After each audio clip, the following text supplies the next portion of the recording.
E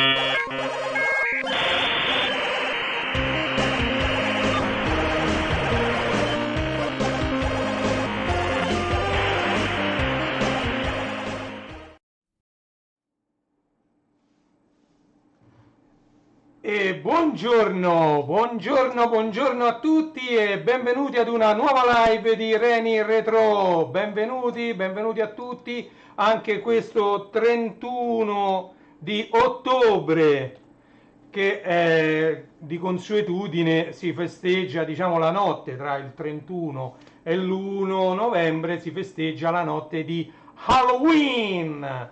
Ma io oggi sono qui perché sono molto contento che cioè la mia vecchia live, la live della settimana scorsa dedicata metà ad Ericsson Telecomunicazioni e metà a questo, diciamo, computer di Lego, abbia avuto un discreto successo. Ciò che cosa mi porta a fare? Allora, io vorrei fare più live dedicate a, diciamo, a raccontare quello che è stata la mia esperienza lavorativa, magari non solo in Ericsson Telecomunicazioni, magari vedremo anche la mia esperienza in, diciamo, anche in altre realtà. Vediamo un po' a seconda anche del successo che riscuote questo argomento. Allora, come vedete là in alto, io metto sempre un'immagine su quello che riguarderà la live. Ok, questo video, che per alcuni è una live, per alcuni è un video, però mi sa che ho qualche problema, un attimino solo che verifichiamo subito. No, mi pare che va tutto bene. Ok, ok, sembra che è tutto a posto. Questo lo poggio qua perché non so dove metterlo. Allora, sono le ore 10:09 minuti di questo venerdì 31 ottobre 2025. Benvenuti a tutti, benvenuto anche a chi vedrà questo video, questa live come se fosse un video, quindi in differita dopo che avrò chiuso la live. Penso che tratterò un argomento che interesserà a molti di coloro che sono stati in Ericsson nella seconda metà degli anni 90 e nella prima metà degli anni 2000, ok? Perché l'argomento che affronterò riguarda proprio quegli anni. Allora, chi era dipendente in quel periodo saprà che nella sede di Roma Nagnina, via Nagnina 203, veniva distribuito nelle varie bacheche, diciamo ai piani terra dei vari building, dei vari palazzoni, una newsletter, un giornalino, se così lo vogliamo chiamare, dedicato alle novità che si verificavano durante la settimana o durante, diciamo, durante i giorni proprio lì in Ericsson. Questa newsletter veniva anche distribuita all'interno della intranet aziendale, della neonata intranet aziendale, però oltre a farvi vedere insieme newsletter, Ericsson Telecomunicazioni, vedremo anche delle altre cose che ho trovato e che giacevano insieme alla mia collezione di insieme, cioè stavano, diciamo, questi tre faldoni sono la collezione completa cartacea, perché purtroppo non ho trovato la collezione in formato digitale PDF, quella stava su un server intranet che purtroppo poi è stato dismesso, e non sono riuscito a trovare nessuno che abbia fatto il backup di quei file PDF, quindi io ho in mano la versione cartacea e penso che sia una, se non l'unica, collezione rimasta di questa newsletter. Ok? Allora, prima di diciamo introdurre questa newsletter che si chiamava proprio Insieme newsletter Ericsson Telecomunicazioni, facciamo un salto indietro nel tempo, come giusto che sia. Andiamo a vedere quello che era Ericsson in quegli anni. Allora, quando io sono arrivato, già l'ho detto, sono entrato in DS, Divisione Servizi. Ok? La divisione servizi era quella divisione nata appunto per distribuire ai vari dipendenti Ericsson un nuovo apparecchio che già si chiamava personal computer. ok? Lì, come abbiamo detto, come abbiamo visto, c'erano i terminali, c'era l'IBM 3270 e a chi doveva avere accesso ai dati contenuti in questo mainframe c'era un semplice terminale. Questo terminale, l'altra volta nell'altra live, ovviamente dovendo in un'ora riassumere 10 anni, 12 anni di innovazioni, diciamo, non ho nominato né alcune persone, tantomeno alcune cose che c'erano ancora in Ericsson, così come c'erano pure, io le avevo già viste tutte queste cose che vi racconto l'anno prima quando ho fatto il servizio militare a Viale Angelico qui a Roma presso il centro elaborazione dati dell'Alleslife. C'era anche lì un IBM, un mainframe, un 3270 e tra l'altro quasi con lo stesso hardware che io mi trovai in via Nagnina 203 giù in A10. Ok, A10 è il piano sotterraneo del palazzone che si vede dalla Nagnina. Ok? Allora, oltre al mainframe c'erano delle stampanti enormi, ma proprio enormi, sembravano degli armadi. Tant'è vero che per mettere la carta, che era della carta larga così grande, era della carta quella multiforo si chiamava, perché veniva trascinata da dei carrelli e la carta aveva tutti i fori laterali. Io adesso non ce l'ho un po' di quella carta, ma a breve rimedierò anche quella perché ce n'ho tantissima, me la portava anche mio padre dal lavoro quando lavorava, perché loro lavoravano i fogli A4 stampati da stampanti a modulo continuo, quindi con i multifori, e quindi loro poi staccavano i moduli A4 che diciamo dovevano usare per scopi interni, e tutta quella carta multiforo era tutta risulta che loro buttavano e mio padre me la portava a casa, anche perché io all'epoca usavo anche dentro casa ancora o la MPS 803 o la Ceicoscia GP100 VC, quindi la MPS 803 prettamente con il Commodore 64, mentre la Seikosha la potevo utilizzare anche con Amiga perché era una stampante sempre ad aghi parallela, però con la presa parallela. Allora, dentro l'IBM 3270, come abbiamo visto, c'erano tanti dati di tutti i tipi. Quando nacque questa divisione servizi, sempre capitanata dalla abilissima signora Marinella Filippelli e poi da tutto il suo gruppo, Mariano Farci, ho nominato Giuseppe Sorrentino, ma poi posso nominare anche il gruppo della LAN, che erano Pezzè, Cinzia Coretti, Giancarlo Signore, che si occupavano poi di configurare la rete e far funzionare tutta la rete LAN, che quella era una cosa molto importante. Vabbè, in tutto questo si era verificata anche la necessità di aprire un servizio di help desk e gestire anche le richieste dei dipendenti che ricevevano il PC e che avevano altre necessità oltre a quelle basilari che noi fornivamo. Quindi oltre, che ne so, ad Office un altro software, oppure oltre al PC c'avevano bisogno di un'altra periferica, per dire la stampante. Noi non è che fornivamo a tutti quanti anche la stampante, noi davamo il PC col monitor CRT a tubo catodico, quindi pure bello pesante, tastiera e mouse, e poi mettevamo in rete il PC. Poi all'epoca c'erano dei reparti che non erano coperti dalla rete LAN RJ45, quindi col cavo a 8 poli, ma erano coperti dalla rete coassiale. Allora, visto che tanto la rete a cui erano proprio gli albori, gli inizi, era tutta a 10 megabit, il coassiale più o meno a quelle velocità ci arrivava, quindi veniva con dei balloon, diciamo, convertito anche il cavo coassiale in cavo RJ45 e quindi si poteva usare una scheda rete LAN normale, la Tricom 3C905 per esempio, una delle tante, oppure in altri casi veniva proprio fatta la rete, quindi col terminatore a fine anello, fatta direttamente con la rete coassiale e con le schede di rete, prettamente erano ISA, che avevano tre tipi di ingressi, tra i quali c'era l'ingresso che poteva assomigliare a una seriale, ma lì ci andava un transceiver. Il transceiver era qualcosa che trasformava una rete, che ne so, RJ45, e si poteva connettere alla scheda. Poi c'aveva l'ingresso coassiale e l'ingresso RJ45.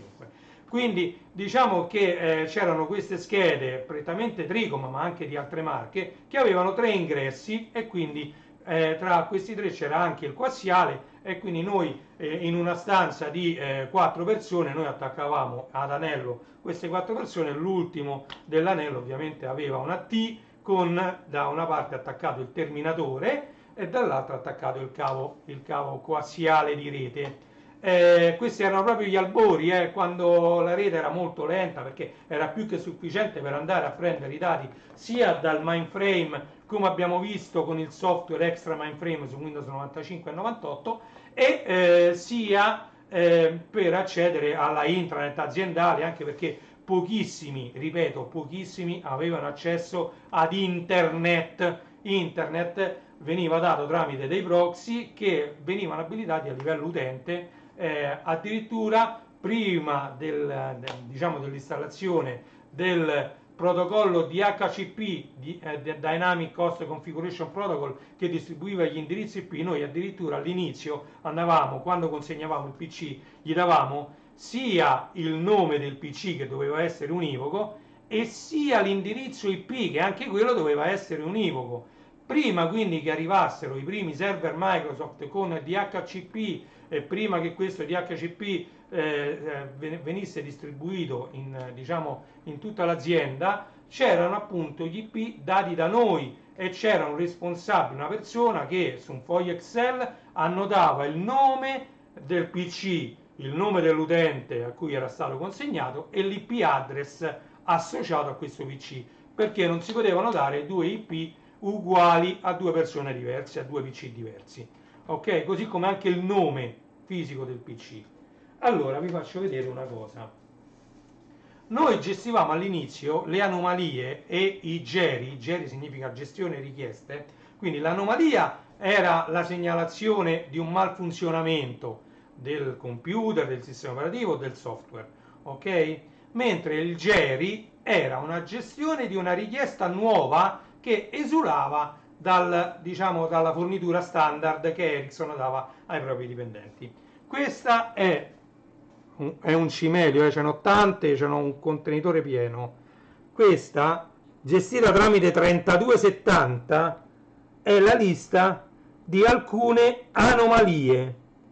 Allora, noi del servizio help desk di secondo livello, perché il primo livello era quello che era stato tirato su e che rispondeva al telefono, parlava e cercava di risolvere in prima battuta il problema dell'utente. Se non ci riusciva, apriva appunto una di queste richieste, una di queste anomalie che arrivava a noi dell'help desk di secondo livello e a noi ci davano praticamente, quindi dovevamo sia consegnare PC nuovi che, ripeto, sono andati avanti per anni, perché nel momento in cui consegnavi l'ultimo PC Pentium 1 erano arrivati i Pentium 2 e nel frattempo dovevi cambiare il primissimo Pentium 1 con un Pentium 2, poi arrivarono i Pentium 3, quindi quando hai consegnato l'ultimo Pentium 2 dovevi consegnare Pentium 3, quindi la consegna di nuovi PC non si è mai fermata, ok? Noi siamo sempre andati avanti e contemporaneamente però ci trovavamo anche davanti a richieste del genere. Per esempio, ecco,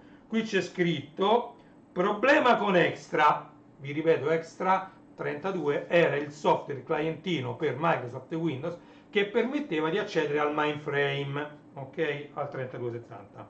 Dopo la reinstallazione del programma Extra non ha più la possibilità di collegarsi con il TPX svedese. Il TPX era il mainframe, invece quello svedese. Il file di collegamento e l'utente ha confermato con la versione Extra 6.3.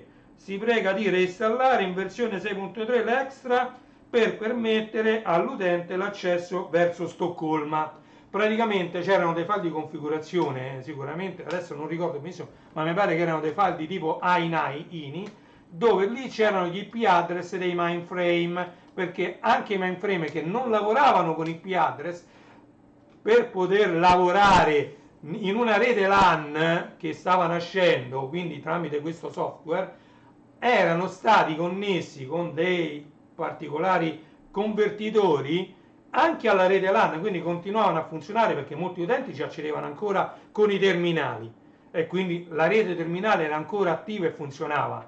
Altri utenti ci accedevano con Extra Mainframe, con Extra 32 su Windows 95-98 e ci accedevano invece tramite rete LAN, quindi agli stessi dati, e dovevano poter fare le stesse cose. Allora, quando aprivano Extra 32, gli si apriva una finestra che sembrava disegnata col clipper, tra l'altro anche a fosfori verdi, quindi era una finestra, magari uno c'era uno sfondo bellissimo, perché Windows 95 e 98 ce le ricordiamo perché uno poteva mettere di sfondo anche una fotografia, un disegno bellissimo, quindi tu lo sfondo di Windows con le icone tutte a colori, e poi ti si apriva questa schermata a sfondo nero con a fosfori verdi disegnato tutto in modalità diciamo tra virgolette ASCII, tra virgolette in modalità DOS, e quindi però si poteva accedere a tutti i dati contenuti del mainframe.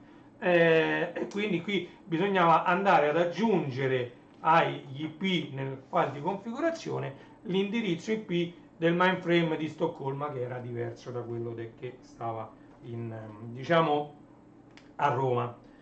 Ecco, questo per esempio era un altro utente, qui parliamo addirittura 18 maggio 2000, scheda audio non funziona più. La scheda audio non funziona più, qui noi dovevamo andare a vedere se era un problema di driver, se era un problema hardware che si era rotta, perché qui parliamo del 2000, le schede audio, non tutte le schede madri avevano la scheda audio integrata, quindi può darsi pure che era una Creative o una ESS, una scheda audio compatibile installata, magari si era rotta, oppure ce ne stavano alcune ISA in cui magari erano andate in conflitto gli RQ, perché non tutti sanno che all'inizio proprio, soprattutto con l'ondata dei primi Pentium che diciamo sostituirono i 486, c'era anche da configurare magari manualmente gli IRQ, che sono gli indici di memoria delle varie schede a seconda dello slot dove venivano inserite. Va bene, ma queste sono tutte cose un po' più complicate, un po' più che andiamo sul tecnico. Comunque questo c'era la scheda sonora, non funziona più, noi dobbiamo andare lì e risolvere il problema. Ok?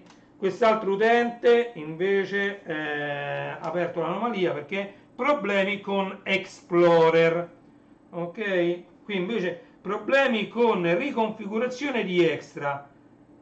Richiesta urgentissima. Si vede che questa persona aveva proprio grande necessità, magari per poter approvare un progetto molto urgente, diciamo aveva bisogno di accedere ai dati contenuti nel mainframe, e in questo caso proprio non gli funzionava, proprio c'è scritto problemi con Extra, e quindi noi dovevamo andare a vedere se magari non partiva proprio il software, se c'erano problemi con le DLL di Windows. C'erano tanti motivi per cui Extra Mainframe poteva non funzionare, e quindi questo abbiamo visto sono le anomalie. Tutto questo poi piano piano, con il fatto che il mainframe doveva essere dismesso per vari motivi, allora che cosa venne pensato? Di passare tutto questo sistema sul Remedy, Action Remedy System. Remedy è un software nato per gestire le richieste di nuove installazioni, nuove configurazioni, quindi nuove richieste, e per gestire, però in questo caso sotto Windows, per gestire anche le anomalie. È stato un software che era utilizzato da tantissime società che avevano in quel periodo lo stesso identico problema di Ericsson, e quindi noi ci fecero diciamo, un corso molto molto rapido di Action Remedy System, e noi diventammo diciamo, utilizzatori di Remedy, e che venne installato su dei server proprio giù in A10 in Ericsson. Quindi noi avevamo il nostro bel server Remedy, noi diciamo, in quella che poi venne sempre chiamata sala corsi, perché all'inizio, come vi ho detto, era tutto sul nascere. Quando io venni assunto, noi stavamo dentro una grande camera, grandissima, con tanti tavoli, che sopra c'era scritto nella bandiera e sopra la porta sala corsi, perché quella era una sala adibita ai corsi, che poi venne, il cui scopo venne ridefinito, e ci venne data a noi consulenti per fare l'installazione e spesso anche la riparazione dei computer. Col fatto che c'erano già una trentina di tavoli, noi potevamo avere a disposizione tante postazioni per poter lavorare. Poi c'era pure ovviamente la cattedra, chiamiamola così, perché un corso c'è il docente che tiene il corso e tutti quanti seduti, quindi c'era anche una specie di cattedra. Su questa cattedra venne messo un computer connesso appunto col Remedy, dove noi potevamo poi accedere alle anomalie. Poi ovviamente ci venne dato un computer per uno, perché tanto arrivavano tutti questi computer, ripeto, eravamo arrivati a consegnarne oltre 100 a settimana, quindi noi mi ricordo che avevamo gli scatoloni che arrivavano fino al soffitto, in fondo a questa stanza, tutti scatoloni uno sopra l'altro, con tutti i PC e tutti gli scatoloni con i monitor. Ok, perché arrivavano 100 PC, erano pure 100 monitor ed erano tutti scatoloni messi uno davanti all'altro fino quasi a sotto al soffitto, ed erano tutte pile di scatoloni che noi dovevamo sballare, installare, rimballare, andare dal cliente e consegnarlo. Quindi questo proprio all'inizio, prima ancora delle anomalie, perché poi dopo le anomalie vennero quando ho detto, quando noi eravamo arrivati a aver consegnato già un 100-200 PC, allora qualcuno malfunzionava, poi gli utenti si imparavano ad utilizzarlo e magari andavano pure distrattamente, involontariamente a cancellare qualche file di sistema o a fare qualche operazione, per cui Windows, che tra l'altro Windows 95 e 98 erano ancora gli albori di Microsoft, con i sistemi operativi a finestre, sistemi operativi con registri di configurazione eccetera, e quindi si scassavano, non funzionavano più questi sistemi operativi, bastava una svista dell'utente e il computer non funzionava più. Quindi diciamo che questi erano proprio gli albori, e lì c'era questa sala corsi, non venne mai rinominata e quindi noi la chiamavamo sempre sala corsi. Ok, quindi andiamo avanti, vi faccio vedere un'altra cosa che molti si ricorderanno. Allora, questi sono i bollini con cui noi andavamo ad archiviare i PC. Vediamo se la macro non entra. Eccola, Ericsson Lab Italy, vedete, questi sono i PC di Ericsson Lab Italy. Vedete il numero dell'help desk, non so neanche se è ancora attivo. Questo, stiamo parlando dei primissimi anni 2000, Ce ne ho tantissimi di sti asset ID che mi sono rimasti a me, tantissimi, insomma, ce ne ho questi che vedete. Mi sono rimasti a me perché a noi ce li davano, perché allora all'inizio i PC non venivano neanche inventariati. Arrivavano i PC in questa sala corsi, noi li installavamo, li andavamo a consegnare al cliente, all'utente, al dipendente, che ci firmava un foglio come questo, il foglio di consegna ce lo dovrei avere anche qui. Questo è il foglio intervento tecnico, vabbè, era un foglio tipo questo.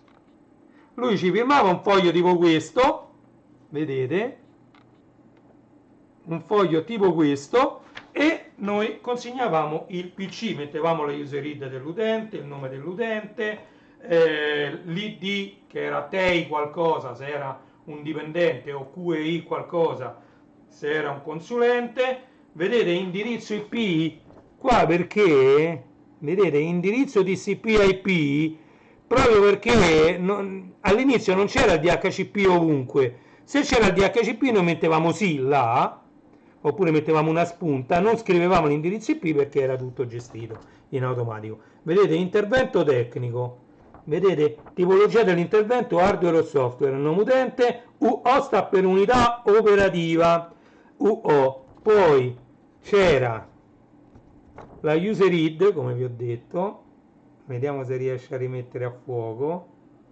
Mannaggia la miseria, oh. E niente, sta telecamera purtroppo con Windows 7, vabbè, c'è pure l'ubicazione dove stava, modello del PC, descrizione del problema, e poi qui ci doveva mettere lui il voto, poi durata dalle ore alle ore, il tempo impiegato, vabbè, la firma nostra. Ok, e questo è il modello, che questi moduli erano tutti certificati, vedete, DS divisione servizi D00.0001, quindi questa è la primissima versione di questo modulo. Mi sa che sono l'unico che ce l'ho ancora, tra l'altro tutto bianco, ancora da compilare. Ok, guardate, io vi sto facendo vedere delle cose che nessun altro vi farà mai vedere. Allora, poi vi faccio vedere, guardate, queste Sì, ma tanto questi numeri non so più. No, qua c'è sta il numero mio. No, no, no, no. Allora, ve lo faccio vedere da qui giù. Allora, questi sono tanti biglietti da visita che io mi ero fatto in massa da quanti, non lo so, sono tantissimi anni che c'è questo numero di telefono. Capirai, questo risale ai primissimi anni 2000 e già c'avevo il numero che c'ho ancora adesso. Mettiamolo qua, ve l'ho fatto vedere da lontano, così pure se zoomate, non so se riuscirete. Vabbè, è vero che sto trasmettendo in Full HD, mi sono scordato. Allora, vedete, quando io vi dissi nell'altra live, vi ho detto, anzi, non è tanto tempo fa, è la settimana scorsa, quando io vi ho detto che noi stava nascendo tutto e stava nascendo il dominio, qui già abbiamo fatto un passo un po' più avanti, perché stiamo già all'inizio degli anni 2000, 2001 circa, era già uscito Windows 2000 Server e Professional, Server per lato server e Professional per il lato client.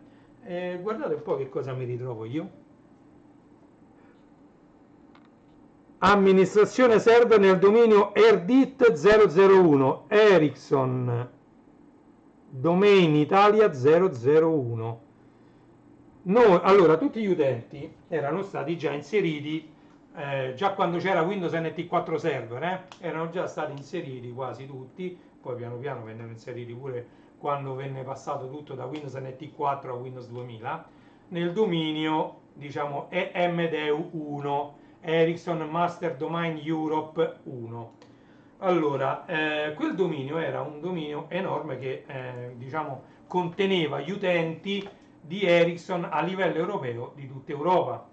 Ok, quindi ognuno aveva una sua user ID univoca con la sua bella password e poteva accedere al dominio delle risorse. Dominio delle risorse perché? Perché venivano condivise stampanti, venivano condivise directory, venivano condivise delle risorse aziendali e quindi quello era il master domain, diciamo a livello globale, proprio europeo. Questo MD1 faceva capo anche a dei server, a dei domini locali e questo, uno dei domini locali italiani era Erdit 001 e questo è il manuale di configurazione del dominio Erdit 001 che ovviamente sicuramente non esisterà più. Eccolo qua tutto il manuale. Procedure, amministrazione, server di dominio Erdit 001. Quando nacque SOE, Ericsson Standard Office Environment, fu un cambiamento abbastanza epocale perché noi passammo da un sistema operativo Windows 95-98 in cui tu potevi pure premere ESC e riuscivi ad accedere al tuo PC lo stesso fuori dal dominio delle risorse, ma in locale potevi accedere. Con Windows NT 4 Workstation e Windows diciamo 2000 Professional, tutto questo diventò abbastanza più difficile perché? Perché l'accesso locale poteva essere disabilitato e potevi accedere solo conoscendo la tua user ID e password del dominio delle risorse, quindi di EMD1. Ok? ESOE fu un enorme passo avanti rispetto a quel clientino Kix di cui vi ho parlato nell'altra live. Kix era un comando DOS che poteva essere dato che in background poteva fare delle operazioni sulla rete. Quindi quando un utente metteva la sua user ID e la sua password di dominio su un PC Windows 95 e 98, c'era un dominio 2000 che nella propria cartella sul dominio, quindi su questo server NT4, c'era il Kix32. Kix32 allacciava dei dischi di rete, configurava delle stampanti di rete, ti dava l'accesso alla tua posta, insomma erano tutti processi che venivano effettuati in background e tu solo lato PC, lato Windows 95, ti compariva una finestra DOS con scritto benvenuti Ericsson Enterprise e poi c'era la musichetta che era la musichetta dell'Enterprise di Star Trek, ok? E durante questa musichetta venivano appunto connesse tutte i drive di rete. La Microsoft però con Windows 2000 stravolse tutto. Con Windows 2000 Server e Windows 2000 Professional uniti insieme si potevano fare delle cose che è complicato anche andare a spiegare in una live così. Una tra tutte era il software deployment. Che cosa significa?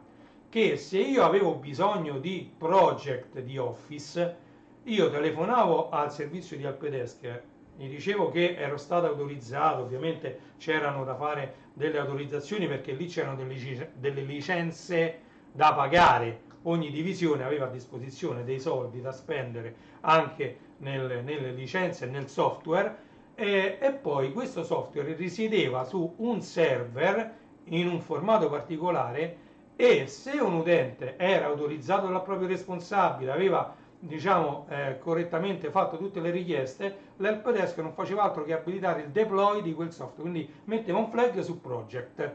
Quindi l'helpdesk aveva una finestra, da una parte sceglieva la user ID dell'utente e dall'altra il software da potergli installare. Metteva, che ne so, Teirede, inventiamoselo, Teirede, che so io, Renato De Vita.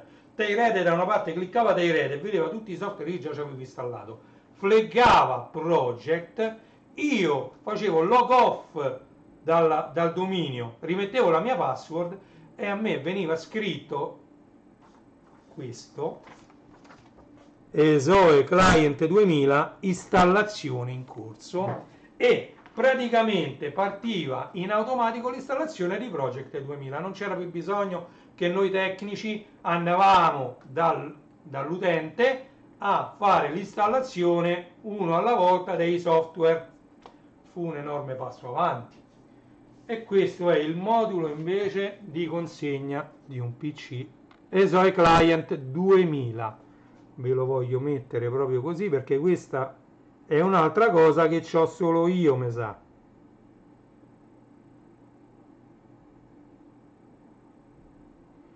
Guardate che sono tutte cose che hanno fatto parte della Ericsson e che in pochissimi anno. Poi guardate qua che cos'altro è uscito. Ah, eccolo, questo è un altro, guardate. Guardate, ESOE Client 2000. Allora, quindi questo era per quanto riguarda ESOE. Guardate che cosa c'ho qua. Questo veniva dato così a tutti i visitatori che entravano nel campus Ericsson. Ok? Guardate che bello che è. Qui ci sono tutte le normative che regolano il caso di emergenza all'interno del building Ericsson, del campus Ericsson. Qui dentro c'è disegnata la mappa. Io questo ve lo voglio far mettere a fuoco, quindi mi levo. Non mi ricordo manco di chi era, quello forse è di Pippo Gori, quella firma. Giuseppe Gori, boh. Allora, voglio soffermarmi un po' su questo. Vedete, questo è il building Ericsson. E questo, allora, qui vi faccio vedere il serpentone. Il serpentone non era ancora completo. Vedete, il serpentone è questo, A5, e vedete che ha soltanto un boomerang e manca una parte che venne fatta poi in seguito. Ok? Quella dove sta adesso la regione Lazio è un serpentone completo della parte mancante. Questo risale ai primissimi anni 2000, questo foglietto, quando il serpentone ancora non era completo. Ok? E qui c'è la nomenclatura di tutti i building. Vedete? A5, A1, B1, vedete? Allora vi dico come erano nominati. Allora, A5, A50 era il piano interrato, A51 era il piano terra, 52, 53, 54 e 55 erano i piani alti, diciamo, ok? C2 era la mensa dove stava anche il personale. Qui vedete? In C2 c'era la mensa del personale. Vedete B2 e B6. C'era la necessità qui. Vedete qua? Ci sono C3. Poi c'è, vedete, B8, T1 era l'autorimessa, T12, poi c'erano pure tutti i magazzini. Il magazzino M non lo vedo, eccolo il magazzino M, vedete il magazzino M, tutti gli altri edifici C che sono stati buttati giù, tutta questa riga che contiene C3, B8, T1, B9, Qua addirittura c'è un T12, T2, T3, T11, T4, tutto buttato giù. Non esistono più diciamo, tutta quella riga enorme, lunga lunga, non c'è più. Così pure come il magazzino M, c'è tanto tanto che non, diciamo, che non esiste più. Adesso c'è la cosiddetta H, era questa, guardate un po' la H, che era proprio in forma di H con un'altra E, vedete, sembra una H con questo B5 in mezzo, che se no era una H, che poi una H magari sembra più così messa, una H, così quella sembra una E, vedete, B6, B5, B4, B1 e B2 e B3, ma questi erano tutti alti 4-5 piani. Quando io vi dico che, salve Willy, benvenuto, quando io vi dico che in Ericsson erano 6.000 persone, non mi sto inventando niente, perché qui, se voi pensate che dalla Lagnina quello che vedete è solo questo building qua, è già enorme, perché se vi mettete sotto, entrate nel parcheggio e riuscite ad entrare, mi pare che non c'è più neanche la portineria, comunque a 1 e a 2 che vedete lì già c'entrano un mare di persone che non finisce mai. Tra 1 e a 2 secondo me 1.000 persone c'entrano, figuriamoci poi se cominciamo a calcolare tutti questi erano tutti pieni di gente, tutti, e qua erano tutti necessari questi spazi perché lì c'era la produzione, si costruivano le centrali telefoniche, si costruivano i telefoni, non i cellulari, attenzione, i telefoni quelli a combinazione, gli Ericofon, diciamo, col disco combinatore dico, e quindi diciamo che questo è un qualcosa che anche questo penso di averlo solo io, vedete? Benvenuto in Ericsson, welcome in Ericsson, informazioni, e questo, come abbiamo visto, sono le misure in caso di emergenza con tutti i numeri utili che potevano essere fatti da qualsiasi telefono su qualsiasi scrivania. C'era un telefono da qualche parte, tu prendevi un telefono e quelli erano abilitati quei numeri. Oh, guardate, quando nacque l'help desk, io c'ero, tutto questo che vi sto raccontando, io c'ero. Adesso lo posso far vedere. Venne date a tutti diciamo, gli utenti, quando nacque l'help desk, questa informativa. Questo è un foglietto informativo insieme al tappetino, che già ve l'ho fatto vedere. Andate a recuperare il video dove io ho fatto vedere la mia collezione di tappetini del mouse. C'è un tappetino con questo disegno con scritto sotto Ericsson VIT Help Desk, ok? E questo veniva dato, era il fogliettino informativo che veniva dato agli utenti, in modo che così loro potevano tranquillamente telefonare all'help desk in caso di problemi. Questo che è? Suggerimenti. Questo va insieme a questo, vedete, quando chiamate, questi erano 2 pagine e questa è la seconda pagina, vedete,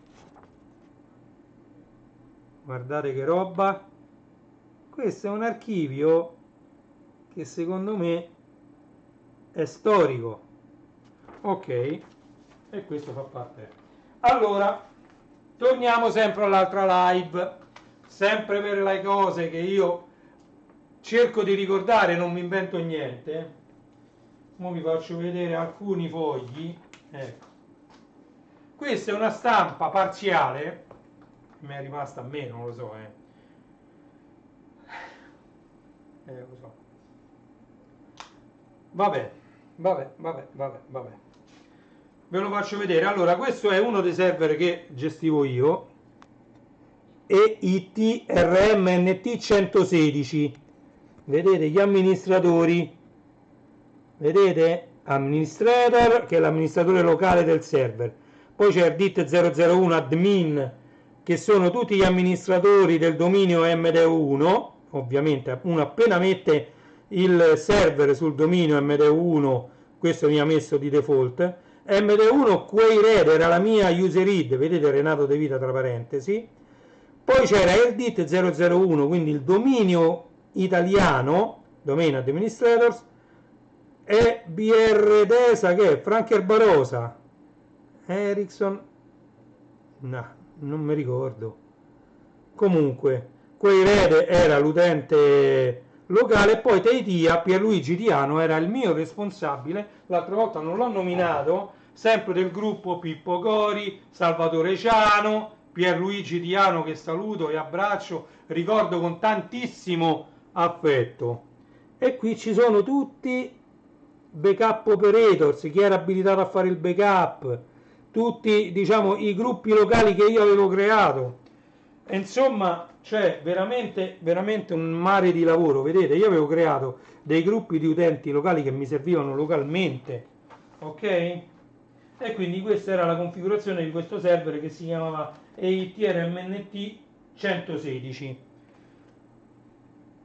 Allora, vedi, qui ci stanno un po' di nomi che penso che non faccia male fare, vabbè. Non so se farvelo vedere, comunque questo è un elenco dei server che io ve l'ho detto, non ve lo faccio vedere, ci stanno un sacco di nomi. Vi dico soltanto i nomi senza i cognomi. Per esempio, ecco, EITRMNT01 c'era Marco che lo gestiva, EITRMNT02 sempre Marco, 03 Marco, 04, 05, 06 sempre Marco. Poi c'era EITRMNA 01, questo qui si parla di Napoli, sede di Napoli, Tommaso si gestiva l'1, il 2, il 3, il 4, il 5, l'11 e poi poi ci stanno ETRM BA NT, quindi Bari, sempre Tommaso, Bari si gestiva lo 03 a Bari, poi EIT Pant, addirittura Palermo, PANT, EIT PANT01, sempre Tommaso, ma io voglio vedere se riesco a cancellare, ecco, vediamo un po' così, no, perché ve lo voglio proprio far vedere. Allora, Tommaso, Marco, ecco, così non si legge. A conferma di ciò che vi ho detto, vabbè, Marco Filoniello, vabbè, è l'unico che si legge. Allora, ETRM vedete, NA NT, BA NT003, PA NT001, EIT Mint Milano, Mestre, Bologna, Genova, EIT NT e Torino.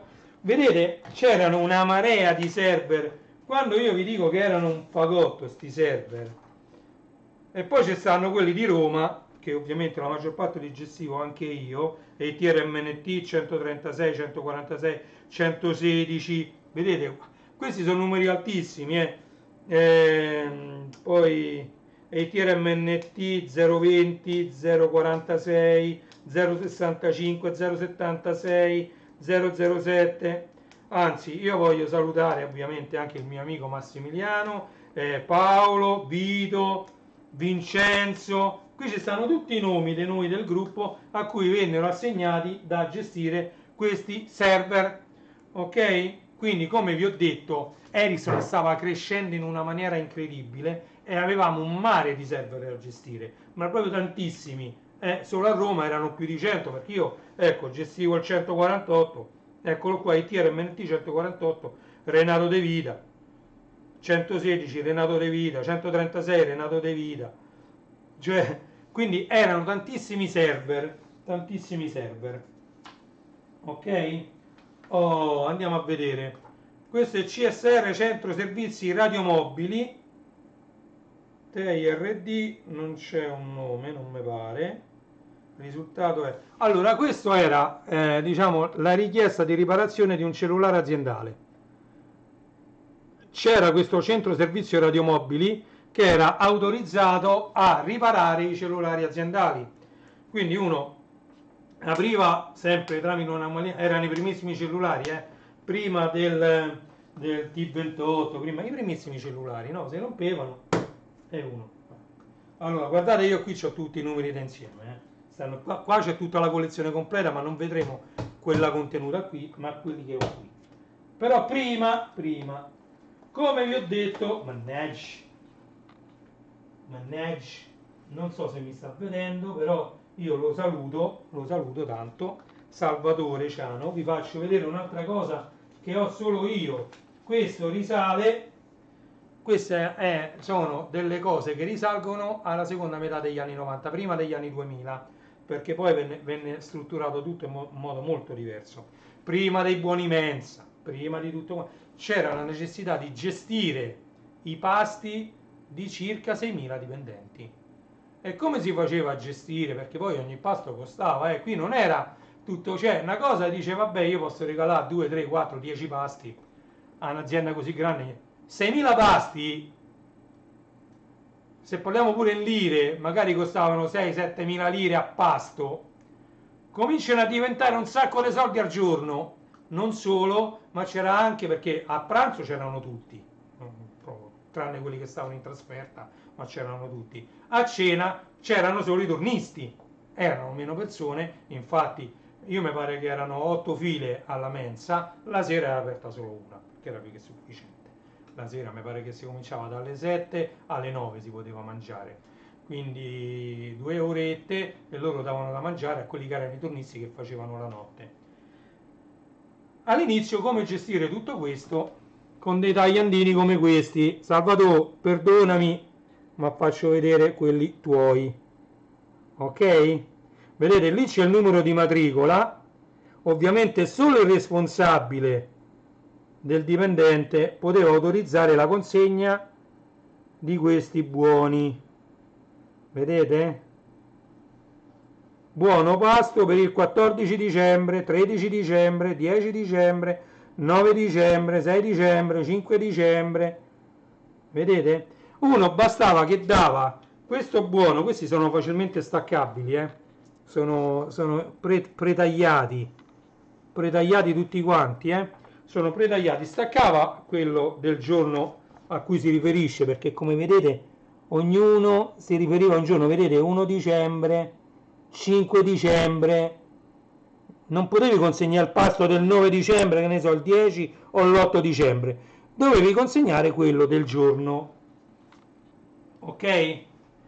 Allora, e questi erano i buoni mensa che uno consegnava all'inizio quando tu stavi in fila, arrivava il tuo turno, la prima cosa consegnavi il buono pasto, ok?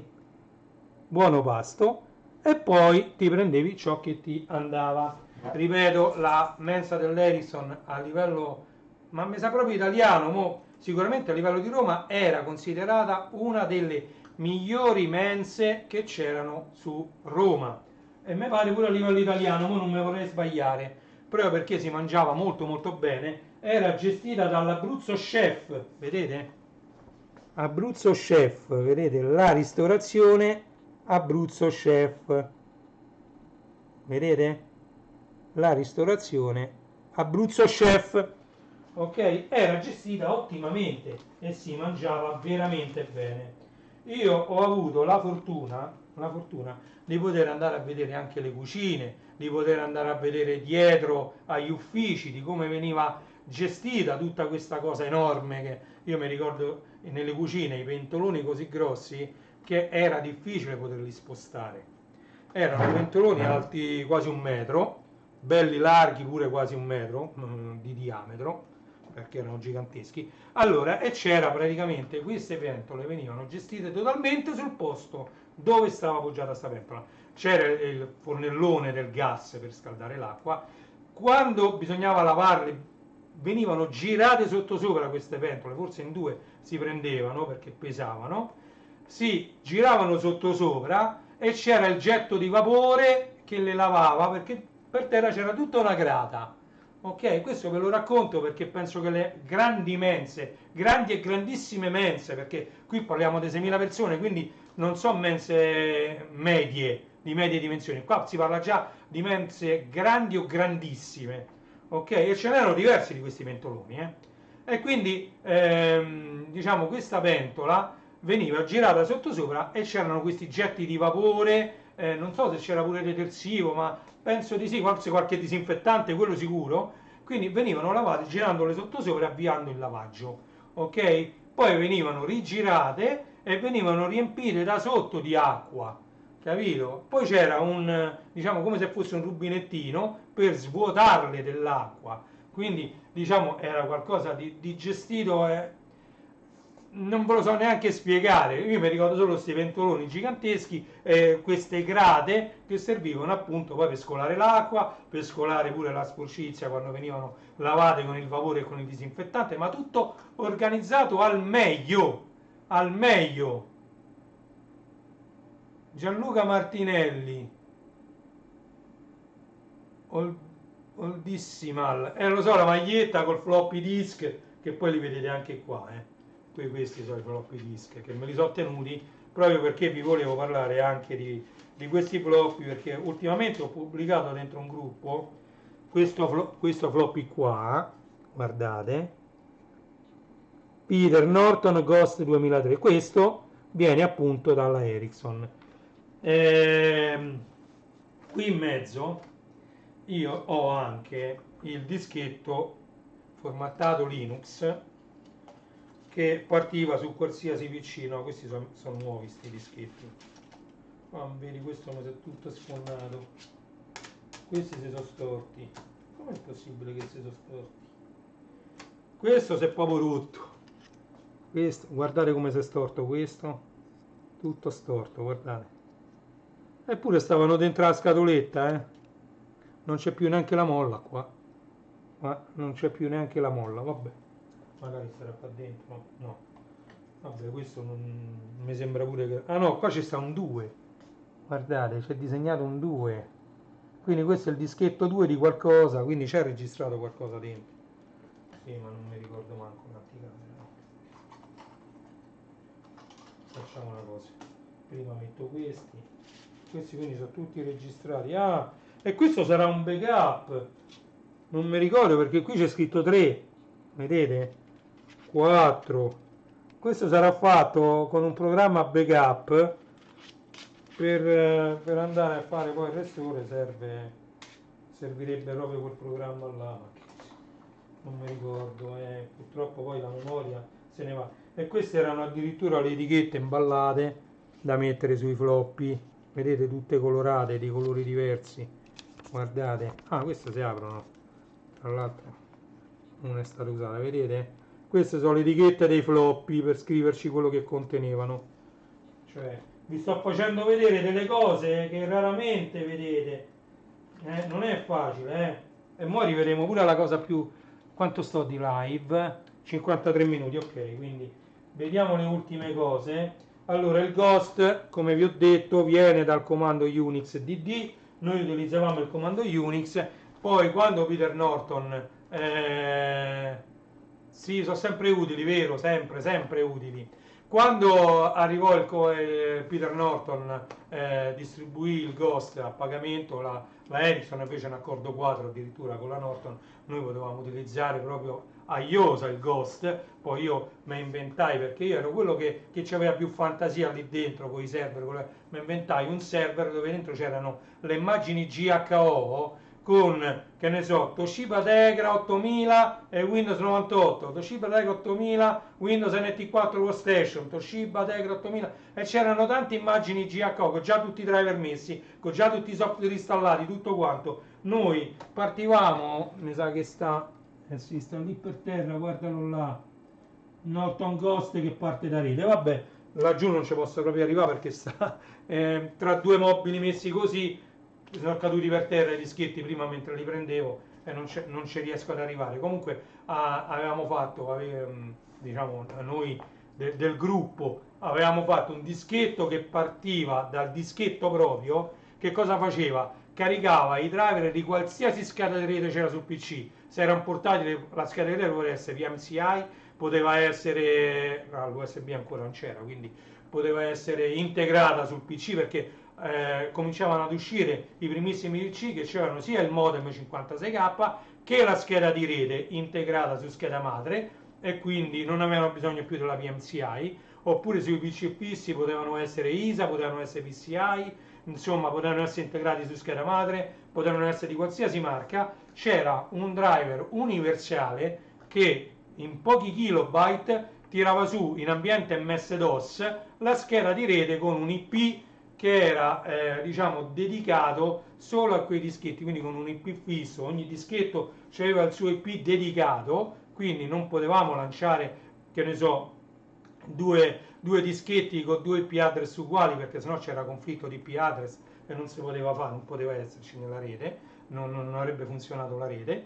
E quindi con questi dischetti noi vedevamo il server, potevamo accedere al disco di rete dove c'era il ghost.exe, perché poi era grande questo file, ghost.exe occupava quasi un dischetto. Allora io che ho fatto? Invece che mettere questo ghost.exe nel dischetto, l'avevo messo sul server ghost.exe, quindi partiva in modalità DOS, e invece che avere A maggiore noi avevamo H maggiore, dove H era un disco di rete che veniva mappato in fase d'avvio dell'IDMS DOS, quindi tutti i file, c'era il file.bat che eseguiva tutti i comandi, e poi c'era il file di configurazione che non era INI, non mi ricordo, CFG, c'era un file CFG dove lui andava a configurare e a mappare tutti i dischi di rete, poi net use h due punti slash slash il nome del server, che mo non mi ricordo com'era, era un file server quelli giganteschi che conteneva tutti i ghost, perché poi con l'arrivo ovviamente, come vi ho detto, di Windows 2000 tutto questo non fu più necessario, ci fornivano loro addirittura, diciamo, ci veniva fornito dai nostri responsabili un dischetto che era ESOE Installation Disk, e veniva installato, ESOE faceva tutto da solo. ESOE era uno spettacolo, perché tu mettevi questo dischetto e partiva una preinstallazione di Windows 2000 che andava a connettersi al disco di rete e faceva l'installazione tutta quanta tramite un disco di rete. Si andava a prendere i driver e veniva fatta un'installazione non con il Ghost, ma un'installazione Microsoft standard, però andandosi a prendere in automatico con un attended. Un attended significa che è un'installazione che non richiede input dall'utente. Poi vedremo pure, io vi spiegherò tutto questo. Io so, diciamo, è stato il mio pane quotidiano per tanti anni, quindi so che cos'è un attended installation, come funziona, come configurare un CD per fare un'installazione senza l'intervento dell'utente. Quindi venivano installati pure tutti i software. Lasciamo stare che poi diventano troppo complicate queste cose. Vediamo che altro c'è. Guardate qua, questa è una pagina di giornale. L'abuso di internet costituisce giusta causa di licenziamento? Andiamo a vedere che data c'ha questo giornale.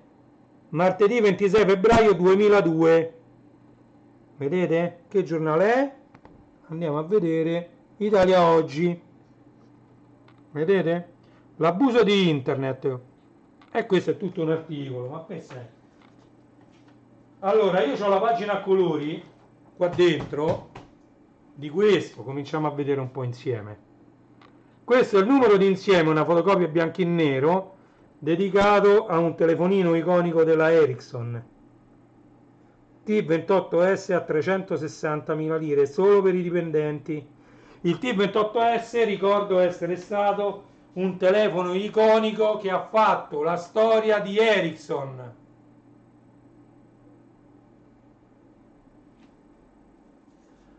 Allora, vedi qua che caspito c'è, mannaggia mia. Guardate, questo era uno dei primi router ADSL fatto da Ericsson, e mi pare che io sta cosa qua ho partecipato a creare questo manuale. Questo è il manuale di istruzioni di questo modem, una delle prime versioni. Come vedete, questa scritta è stata fatta con PowerPoint se vede lontano un miglio, e poi tutto il resto vabbè, oppure con Word. E questo è il manuale di istruzioni. Io questo modem ce l'ho ancora. Questo è un modem ADSL router che diciamo aveva fatto Ericsson, ok, sempre tramite R&D, ricerca e sviluppo, che l'altra volta non avevo menzionato. Guarda, io prima di andare avanti, quei rete 77382 era il mio interno, quindi questo lo posso far vedere, so io.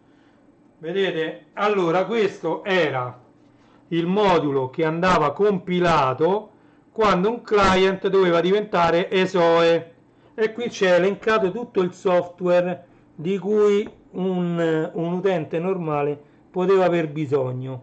Guardate un po', Acrobat Exchange, AutoCAD, Autodesk, Thames, il mitico Thames, poi da qua che c'è Lotus Notes, Oracle, PaintShop Pro, figurate, Project 2000, Remedy, vedete quello che usavo io, poi c'era il SAP, come vi ho detto, Visio 2000, c'era pure Photostitch, non so che roba, vedete, quella è la mia firma, e c'è la miseria, ho fatto vedere la firma mia, cazzo, devo tagliare sto video, perché quella con la firma mia, già con la voce, tanto vabbè ce l'avete la voce qua, mi possono proprio castigare, proprio, ma abilitano tutte le cose, vabbè. Questo è un altro modulo di quelli per riparazione dei telefonini. Vediamo che altro c'è, così poi passiamo insieme. Ecco, Ericsson stava leader. Vedete, questi sono tutti ritagli di giornali quando nacque l'UMTS, decollo morbido. Questo è il Corriere delle Telecomunicazioni. Senza l'UMTS non ci avremmo il 5G, non ci avremmo tutto quello che c'è. Chi è? Internet vola ad alta quota 10.000 metri,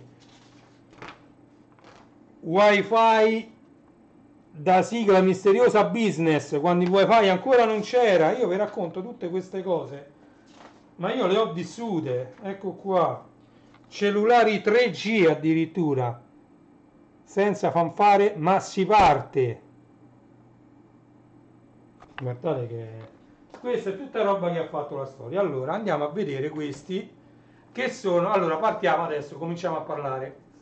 Negli anni 90, fine anni 90, primi anni 2000, erano talmente tante le innovazioni all'interno di un'azienda di telecomunicazioni che si verificò la necessità di fare anche un giornalino per tenere traccia di tutte queste innovazioni e informare tutti, diciamo, i dipendenti, perché questa era una cosa prettamente per i dipendenti, prettamente interna, non veniva distribuito al di fuori dei campus Ericsson, mi pare che veniva distribuito anche, stampato e distribuito anche nelle sedi periferiche come Napoli, Pagani, Sassari, Palermo, tutto, Torino, Milano, eccetera. Un giornalino, un qualcosa che informasse i dipendenti di quello che stava accadendo alla loro stessa azienda, perché ognuno, come vi ho detto, viveva la propria realtà, ok? E quindi non aveva come potevo averla io, che ho vissuto. Io mi vedo come se, ecco, su questo qua, come se io avessi potuto vedere dall'alto, dove stai? Ecco, come se io avessi potuto vedere dall'alto, come su questa mappetta, tutte le realtà insieme. E quindi col fatto che io andavo da tutti, diciamo, i dipendenti a risolvere i problemi, poi si chiacchierava, diciamo, loro ti raccontavano la loro realtà, i loro punti di vista. Io sono un chiacchierone, quindi parlavo e loro mi raccontavano. Io ho vissuto, diciamo, questa mia esperienza a 360 gradi. Quindi venne distribuito questo giornalino interno sia nella intranet aziendale che cartaceo. C'erano dei portadocumenti appesi al muro con tutti questi foglietti che venivano, ogni volta che usciva un numero nuovo, venivano sostituiti i numeri già usciti, e della stampa si occupava il reparto pubblicità. Anche del reparto pubblicità io non vi ho parlato, mi pare, la volta scorsa, ma c'era anche un reparto dedicato alla pubblicità, alla stampa, ai rapporti con i giornalisti che dovevano scrivere degli articoli, diciamo, c'era il reparto pubblicità anche, quindi in Ericsson c'era tutto, c'era tutto. Allora, questo è un foglio solo? Sì. Vedete, io ce li ho tutti quanti dentro delle cartelline trasparenti. Questo è un numero speciale, 3-1, dedicato a questo personaggio. Vedete? Andiamo a vedere che data c'ha? Andiamo a vedere che data c'ha, va. Questo uscì 12/04/99. Vedete? Qui c'è l'indirizzo, sia le mail. Vedete, il responsabile era Guido Paternò, @Ericsson Se, e l'indirizzo IP dove trovare questo numero era www.TEI Ericsson SE. TEI significa Telecomunicazioni Ericsson Italia, su Ericsson svedese, che era una intranet, e poi c'era la pagina HTML. Vedete, 12 aprile 99, e questo è un numero speciale di Insieme dedicato alla Roma di Totti. Ok? E questo era un numero. Parliamo del 99. Questa era una fotografia fatta a una televisione, cioè, guardate. Oh, dopo aver atteso tanto, anche Ertrivella si sposa. Numero speciale. Io saluto Duilio con la Franceschi, e questo addirittura mi sa che è del 98. Andiamo a vedere bene. 18/9/98. Questa è una foto dell'amico Duilio con la Franceschi. Lavorava anche lui insieme a Marinella Filippelli nel gruppo Divisione Servizi. Poi è stato un'altra figura di spicco all'interno di Ericsson nel suo lavoro, tanto di cappello. Ed ecco un altro numero speciale, addirittura ce l'ho solo in bianco e nero, perché essendomi un numero speciale, sì, qualcuno lo stampò a colori perché c'erano le stampanti dipartimentali a colori, ma io non l'ho trovato a colori. Alla mensa c'era ovviamente il cuoco, guardate un po', e questo era colui che comandava, era il cuoco, uno dei cuochi che stavano in cucina alla mensa aziendale Ericsson. Vedete il logo Insieme? Insieme qua, insieme qua addirittura è scritto, invece che insieme, si sono scordati la I, insieme, invece questo, vedete il logo Insieme. Guardate, questo è un altro numero speciale, quando i miti crollano. Ok, Giulio Cosmelli, un'altra pietra miliare all'interno di Ericsson. A vedere, qui c'è sta lo stesso numero con la fotocopia in bianco e nero.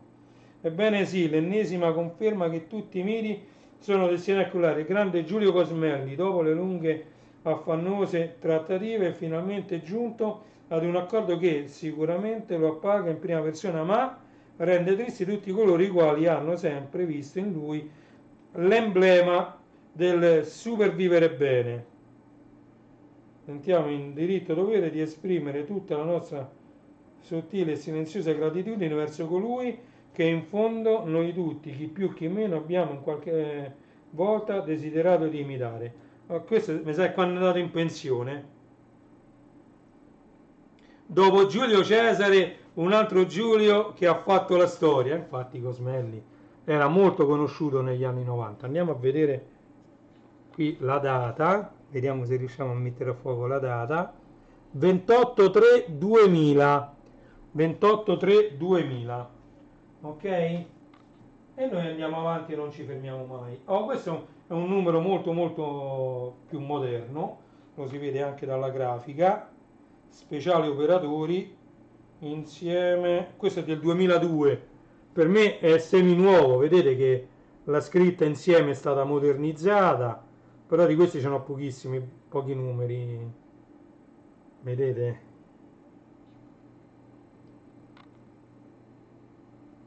Il convegno promosso da Ericsson Telecomunicazioni si è tenuto il 29 giugno a Capri, larga banda realtà in rete. Vedete, addirittura questi hanno fatto un convegno a Capri, in quel di Capri, quindi avranno preso tutti l'aliscafo per andare. E questo mi pare che veniva stampato, sì, in formato A3, mentre gli altri hanno in formato A4. Questo addirittura è in formato A3 e già assomiglia di più a un giornalino, vedete? Quindi erano rarissimi i numeri che venivano stampati in questo formato A3. Veramente, veramente tanto di cappello a questo giornalino interno aziendale, tanto di cappello, io ci sono molto molto affezionato. Quindi andiamo a vedere insieme. Ericsson Telecomunicazioni sbarca in Svezia. Allora qui dice 98/98, quindi questo era il numero 98 del 1998. E infatti qua ancora non c'era il numero sotto, ma numero 98/98, dove no, il numero 98 in questo caso vabbè è proprio strano, però è il 98esimo numero del 1998. Ok, io qui ho sia la versione, no, questo che è? Oh, 91-98, qui ne stanno altri numeri. Oh, questo è il 91 del 98. Guardate, vedete? 91/98. Nuova campagna pubblicitaria di marca per i telefoni cellulari. Vedete Ericsson scritta sotto il loghetto. Bella questa immagine, eh? Ve la lascio magari un po' più dritta, un po' più a fuoco, così potete fare magari uno screen. Ok? Oh, io questi ce li ho tutti, questi insieme. Devo scansionarli, mo vedremo, perché un altro lavoro che devo fare è scansionare tutti questi numeri insieme. Guardate, 79-98, 79-98 insieme. E dietro che c'è? Vediamo un po'. Ah, 80-98 pure. Eccolo qua. Numero 80-98.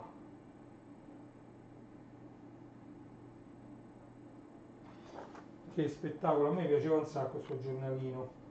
Poi veniva stampato pure su carta molto buona. Vabbè, c'era l'ufficio stampa. Ah, un altro ufficio che non vi ho menzionato era ovviamente l'ufficio legale, pure con l'avvocato Gergo, mi pare che si chiamava, l'avvocato così dell'ufficio legale.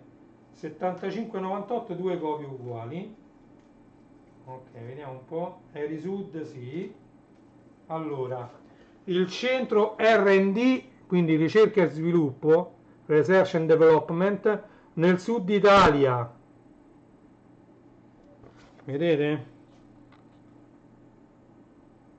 Qua si parla addirittura del 97, perché qui parla 1° novembre 97 era aperto questo centro R&D, Research and Development. Erisud ovviamente si chiamava come...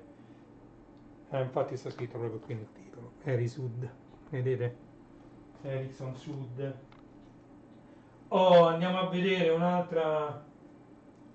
Su Apple Repair, novità hardware service, più qualità, meno costi. Numero 73 del 98 di Insieme.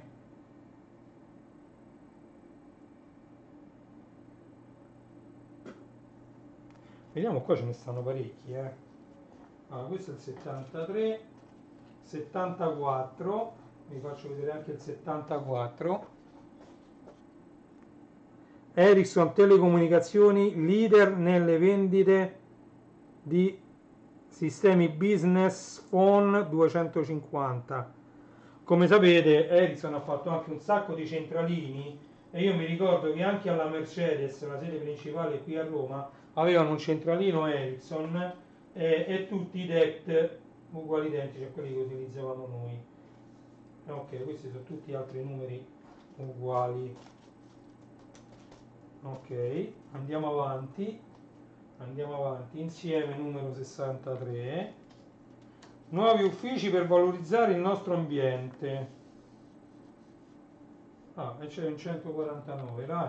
Questo è 63, sempre del 98, nuovi uffici, vedete qui praticamente era quando venivano convertiti, diciamo, alcuni spazi da produzione a uffici.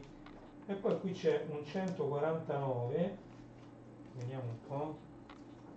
Ecco, 149, internazionali di tennis. Ericsson assegna il premio Fai sentire la tua voce, era lo slogan di Ericsson quando vendeva i cellulari. Fai sentire la tua voce, ve lo metto qua. No, così. Qua si parla del 5, 6, 98. Vedete? Fine anni 2000. Cioè sì, fine anni 2000, fine anni 90. Che dico fine anni 2000 che Io nel 2008 me ne sono andato, dopo aver vissuto a pieno, come vedete. Oh, andiamo a vedere, va. Andiamo a vedere. Questi sono belli da vedere tutti. Allora, questo è il 163 e esordisce un anno insieme. Il 98 fu il primo anno di insieme. Ok? E quindi qui si festeggia il compleanno di questa newsletter aziendale. Guardate un po'. Qui addirittura si parla del 97 e quindi il primo anno insieme 5, 6, 98, quindi mi pare che nacque il 5, 6, 97 e questo è un numero del 97. Guardate un po' che roba. Guardate che telefonini, quelli sono i primissimi telefonini della Ericsson. E questo sicuramente è di Natale, adesso del periodo novembre-dicembre, forse dicembre del 97. I telefonini della Ericsson. Guardate che c'è tanta storia in questi numeri di insieme. Io non ve li sto facendo leggere, però guardate che era una cosa spettacolare questa newsletter. Guardate un po' se riconoscete questo personaggio, questo calciatore che anche lui ha fatto la storia. Guardate un po'. GF768.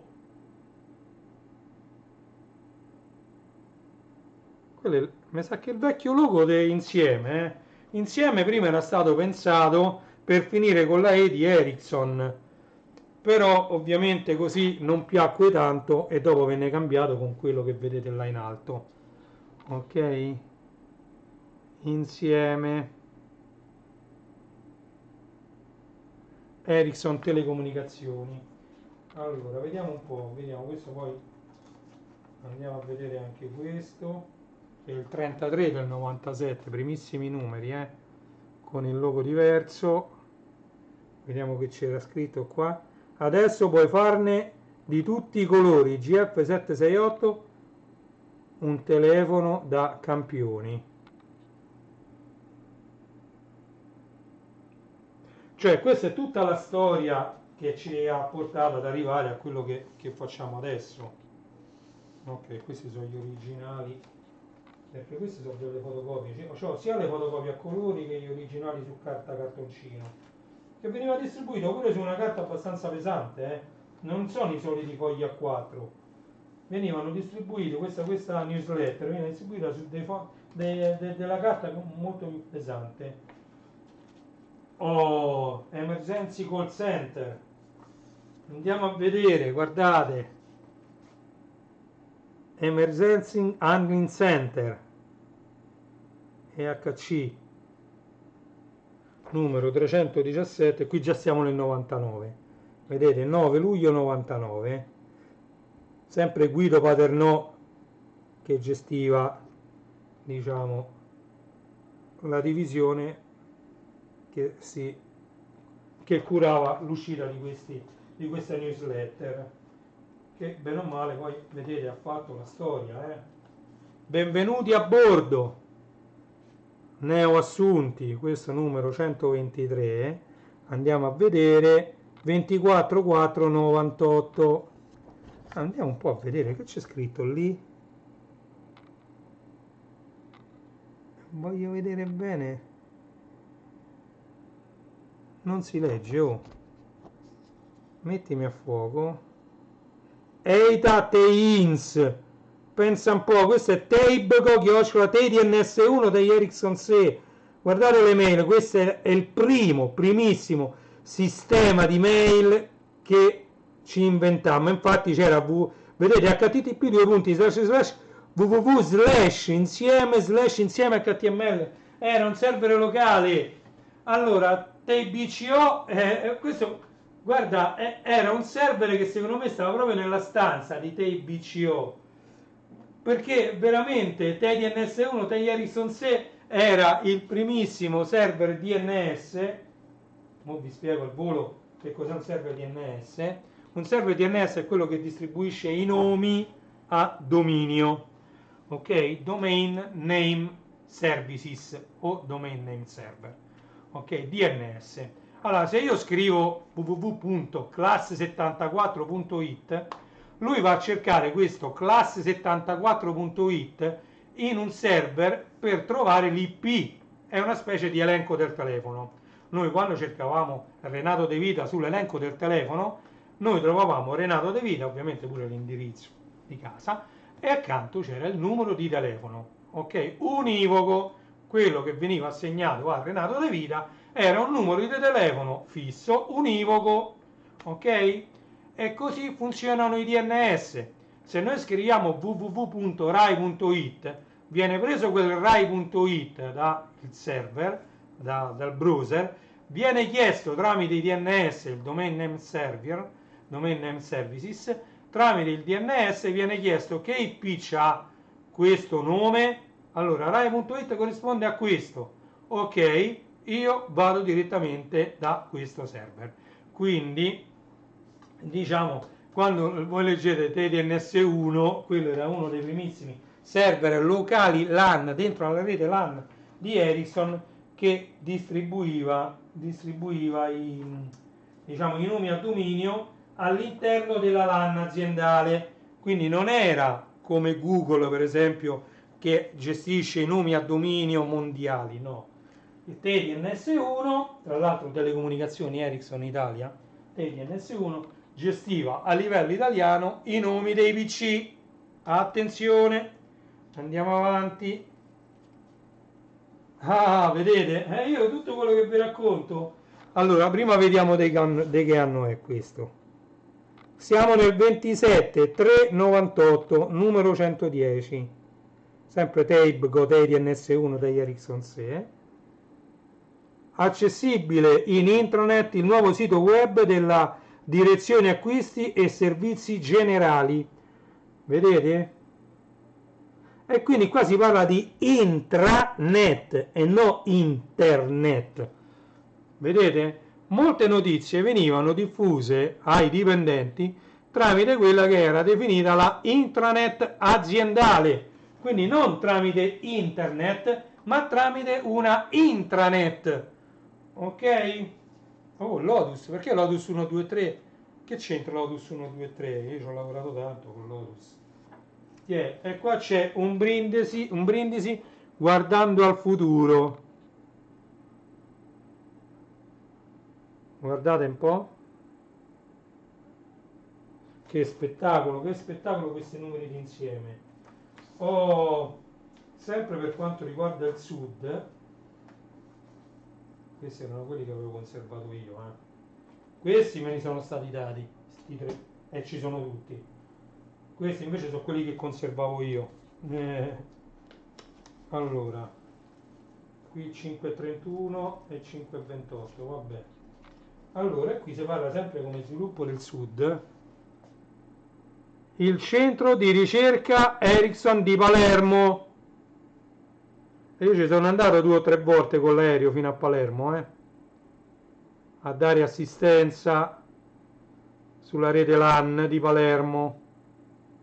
Ok?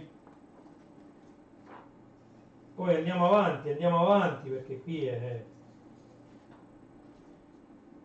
il patrimonio DS, know-how e servizi innovativi. Vedete? Qui si parla della divisione servizi.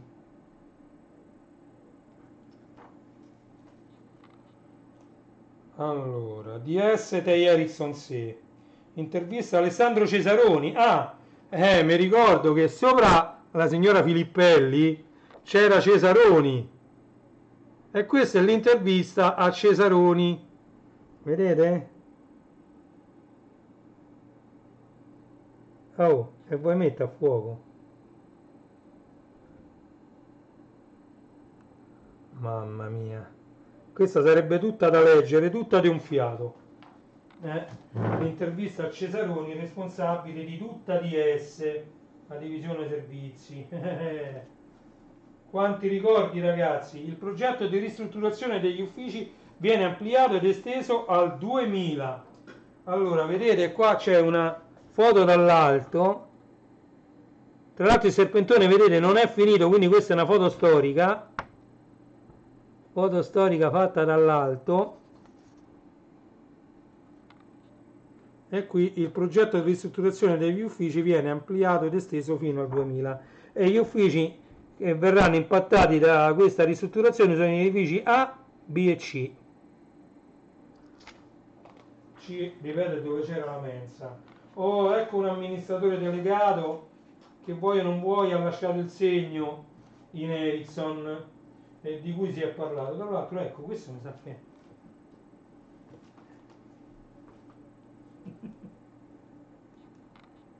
Quindi, se staccavano la corrente al PC della ditta, che succedeva? Sparivano i domini? Diciamo di sì.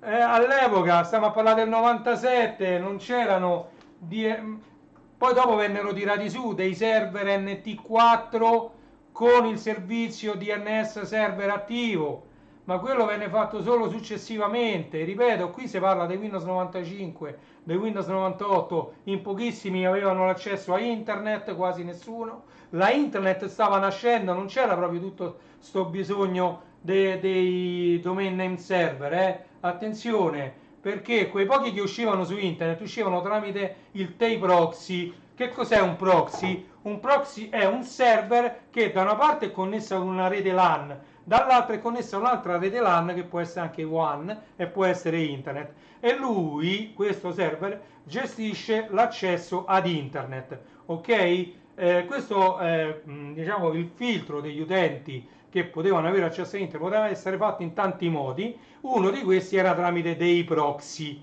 Ok? Dei proxy era un server da una parte connesso a internet e dall'altra parte connesso alla rete aziendale. Chi aveva l'accesso a internet gli veniva configurato nel browser che era Netscape, quindi andavi su configurazione, ancora oggi ce l'hanno i browser, però adesso i proxy vengono utilizzati per i più disparati motivi. Però uno ci scrive lì TEI proxy porta 80 e quando uno provava ad aprire un sito internet il browser andava ad interrogare TEI proxy diceva ok, questo utente ha l'autorizzazione ad uscire su internet e si collegava ai DNS mondiali e quindi ti restituiva, che ne so, scrivevi un'altra volta, esempio, rai.it ed era TEI proxy che risolveva rai.it, anche perché all'inizio noi con il TCP/IP utilizzavamo quello base di Windows 95 e 98, ok, che veniva installato nel momento in cui uno installava i driver delle schede di rete. Il TCP di Windows 95 e 98 aveva i server WINS, che erano i server Windows Internet Name Server, era tutto un sistema interno Microsoft che andava a risolvere i nomi dei PC in automatico anche senza avere un server dedicato per risolvere questi nomi. Quindi se uno voleva accedere a un PC ATRMNT PA001 bastava che nel prompt dei comandi lì scriveva // quindi quello chiamiamola contro slash ATRM PA001 e lui tramite i WINS della Microsoft, i server WINS Microsoft, andava questo protocollo, chiamiamolo così, questo servizio di rete Microsoft, si preoccupava di risolvere i nomi dei PC che stavano nella LAN. Ok? Ovviamente questo funzionava fin quando era tutto quanto Microsoft, però poi come vedremo magari in un'altra live vi parlerò anche delle innumerevoli macchine SAN che c'erano in Ericsson perché erano utilissime e una marea di dipendenti erano esperti Unix e Linux e quindi questo ha portato diciamo ad avere poi dei server un po' più seri e c'erano dei server dei DNS server interni che si sincronizzavano con i server internet. È tutta un'altra parentesi che poi affronteremo. Il domain name server è un argomento, c'erano degli esami che riguardavano questo. Numero 1 di insieme. Ragnar Beck era l'amministratore delegato di Ericsson Italia. Numero 1 di insieme. 1997.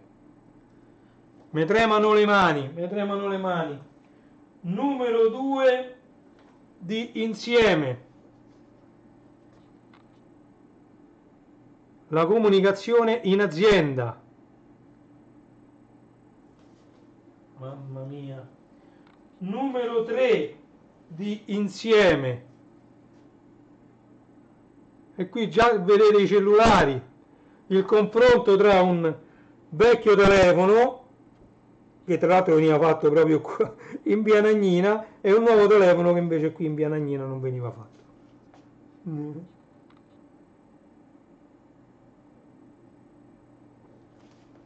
Ericsson, chi siamo? Numero 4. Come faccio vedere questi qua? Guardate. Numero 4 di insieme, The Journey Towards Excellence in Starting Now. È tutto scritto in inglese questo? Sì, questo addirittura è tutto scritto in inglese. Il numero 4 di insieme. Firmato da Ragnar Beck. Guardate un po'. Eita Teiraba. Vedete pure lui aveva la sua bella user ID aziendale? Raba sta per Ragnar Beck. Ah, Memo for Windows.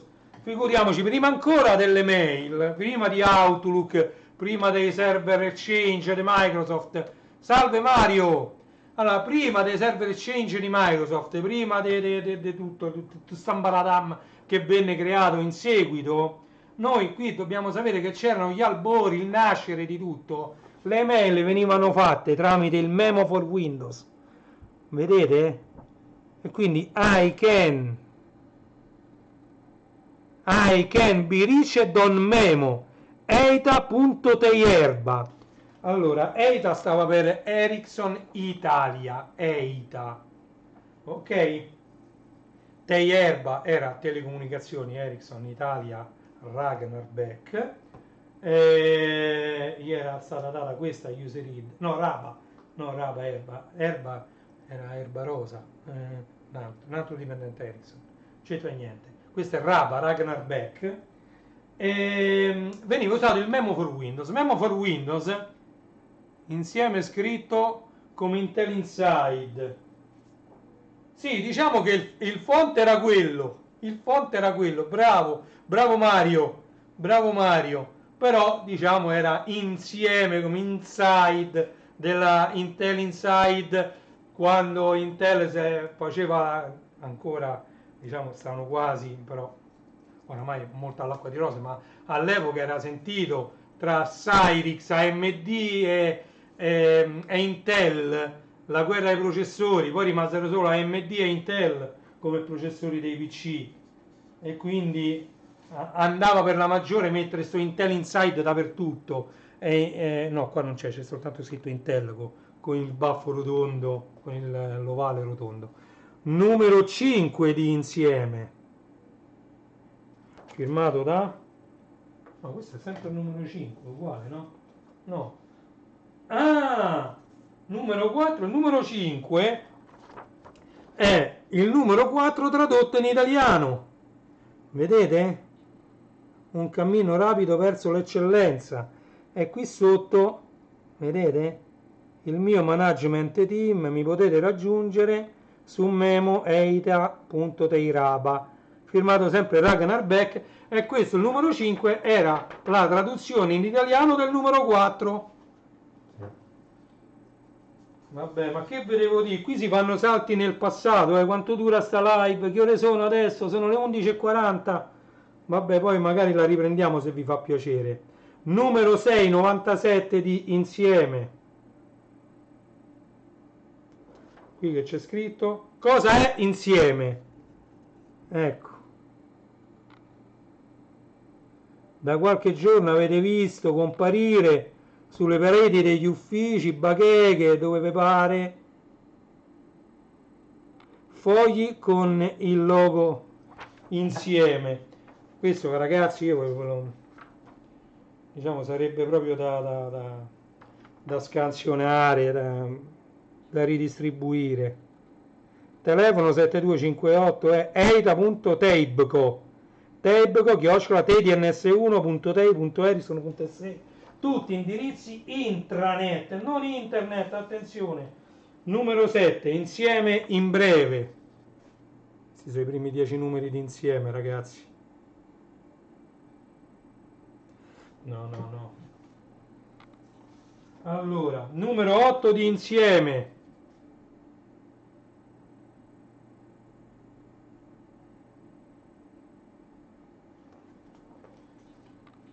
Numero 9 di insieme. Ericsson Telecomunicazioni allo SMAU. Questa è stata la prima volta che mi sa che la Ericsson è andata allo SMAU. E guardate, non so se si riesce a mettere a fuoco. Oh, in teoria la telecamera ce la deve fare. Ma perché non parte la macro? Va? Eccolo. Ericsson et SMAU. Basta macro, basta macro. Guardate, è qui la mappetta di dove stava. Lo SMAU era qualcosa di grandissimo all'epoca, eh. Io mi ricordo che in una settimana non ce la fece a girarlo tutto. Oh, e poi qui andiamo più avanti, ecco, 32, numero 32 di insieme. Oh, Ericsson Telecomunicazioni allo SMAU. Quando vi dicevo, questo era uno stand a un piano solo, però guardate che anima di stand. Gigametri quadri, io li chiamavo gli stand da gigametri quadri. All'epoca gli hard disk erano da 2 giga e 100 e io chiamavo questi stand, quando venivo mandato a SMAU e mi trovavo questi stand così giganteschi, io li chiamavo gli stand da gigametri quadri. Quindi ho la nuova divisione operatori internazionali. Vedete, questo è quando nacque l'International Division, la divisione esteri. 22/97 insieme 1597. Mamma mia, poi me li devo rimettere tutte. Management meeting del 25 luglio. Management meeting del 25 luglio. Guardate che è una cosa incredibile, io rimango estasiato a vedere queste cose.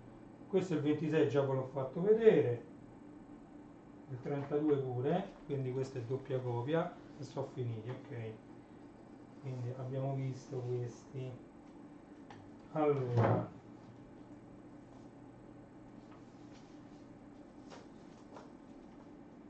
il numero 1 di insieme con Ragnar Beck,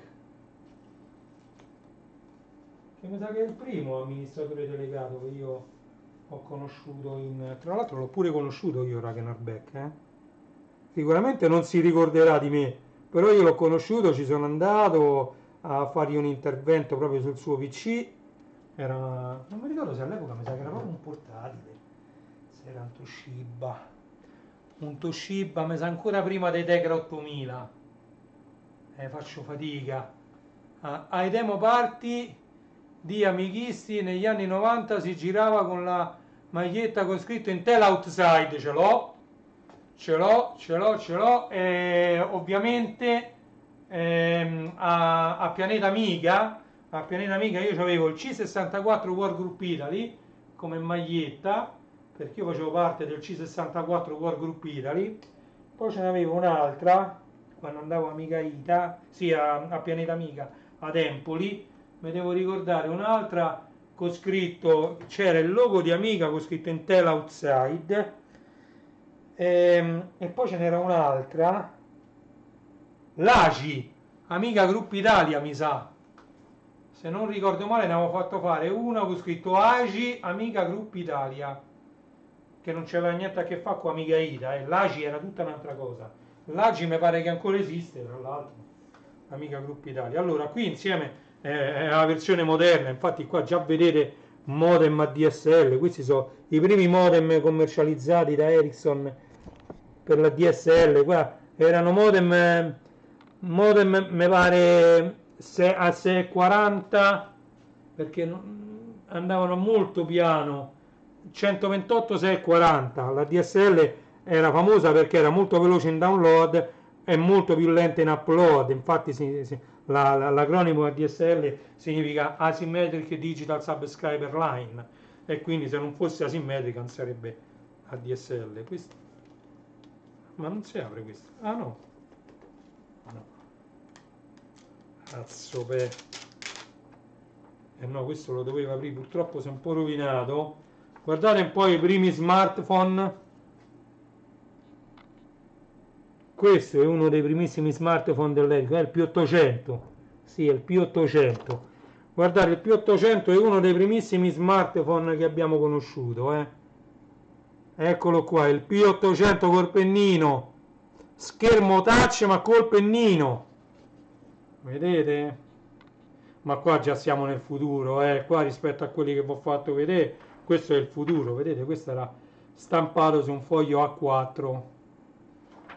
Vorrei capire di quando stiamo parlando. 2002, mazza futuro.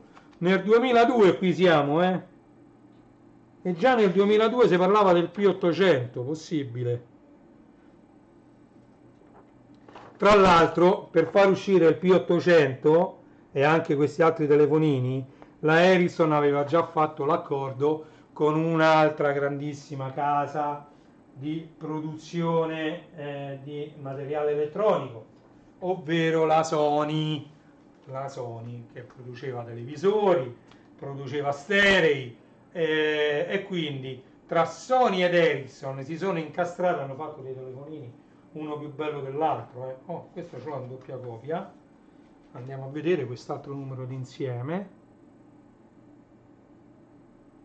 Guardate che insieme ha fatto la storia di Ericsson, questo è uguale identico, però qua ce ne stanno diversi, vediamo un po' se c'è un altro numero o è uguale. No, è uguale.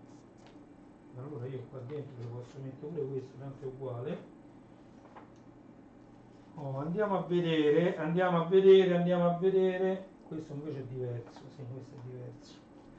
Allora andiamo a vedere questo, 468 21 luglio 2000, guardate.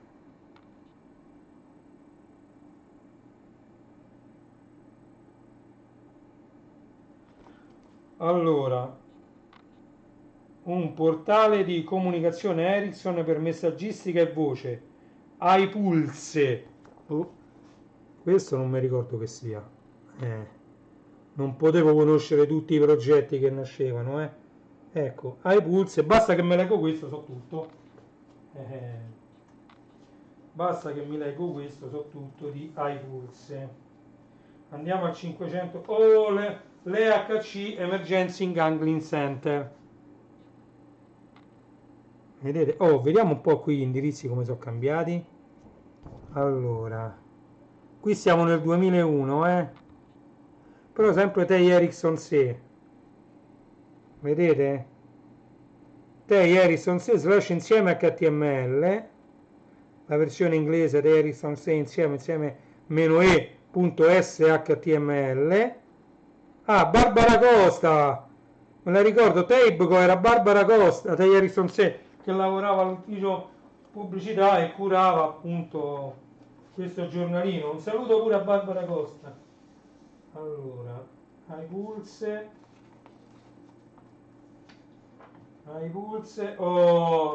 e dopo aver visto il numero 1, perché non ci vediamo anche il numero 100? Fatto tutto colorato il logo, vedete? Guardate il logo del numero 100, il numero 100 di insieme, quota 100, storia. Poi sono tenuti che sembrano nuovi, sono tenuti in modo maniacale, anche perché pure mia moglie sa che io ci tengo, e li teniamo qui in una libreria insieme a fumetti e a tutto l'altro resto anni 90, ed è tutto tenuto come se fossero nuovi, Eccolo qua, insieme numero 595.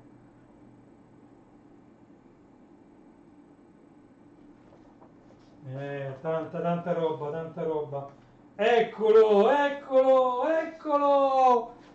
Eccolo! Nasce Sony Ericsson Mobile Communication nel 2001, accordo tra Sony ed Ericsson per la produzione di di telefonini. All'epoca erano sia telefonini normali su, diciamo, GSM, telefonini che facevano telefonate normali, che poi divennero anche degli smartphone. Ricordiamo che Ericsson assunse pure Symbian come sistema operativo per i suoi telefoni. Sicurezza delle informazioni, il progetto TEI ISMS. E io ho anche il tappetino, andatevi a trovare la live dove ho fatto vedere la mia collezione di tappetini, anche questo che è Information Security Management System. Con questo cagnolino ho anche il tappetino del mouse, e qui è quando venne dato il 23 febbraio del 2001. Oh, qui mi soffermo un attimo, perché vi faccio vedere un'altra cosa. Allora, all'epoca ancora non c'era né il termine telelavoro, e faccela vedere sta maglietta in diretta, se non ci avrei proprio idea di dove sta, quella con scritto amica Intel Outside. Che te faccio vedere? Non ho idea di dove sta, non ho proprio idea di dove sta. Così come il cappellino, io avevo il cappellino con scritto SISOP di RefSoft e BBS e non lo trovo più. C'avevo il cappellino con scritto Ref DJ, con cui andavo a fare DJ, e non lo trovo più. Cioè, no, ma sarà roba che starà al box insieme agli Amiga 4000, agli Amiga 3000, tutta roba che io spero durante la fine di quest'anno, no, ma durante l'anno prossimo io devo sistemare tutta sta roba, perché ho 51 anni, devo cominciare a sistemare, e quindi vi faccio vedere tutto. Se riesce, quelle magliette, sia C64 War Group Italy, AGI, Amiga Group Italia, e quello che ho scritto Amiga Intel Outside, che si usava, però c'era, io mi ricordo che c'era disegnato tipo un 68.000, quello coi piedini, quello nero coi piedini che si usava nell'Amiga 500, c'era tipo un 68.000 messo per sbiego, la scritta Intel Outside col cerchio e la A di Amiga. Me lo ricordo che era così, cioè veramente comincia a diventare problematico andarmela a ricordare. Aspettate un attimo, devo fare una cosa. Restate in linea, restate in linea, non ve ne andate.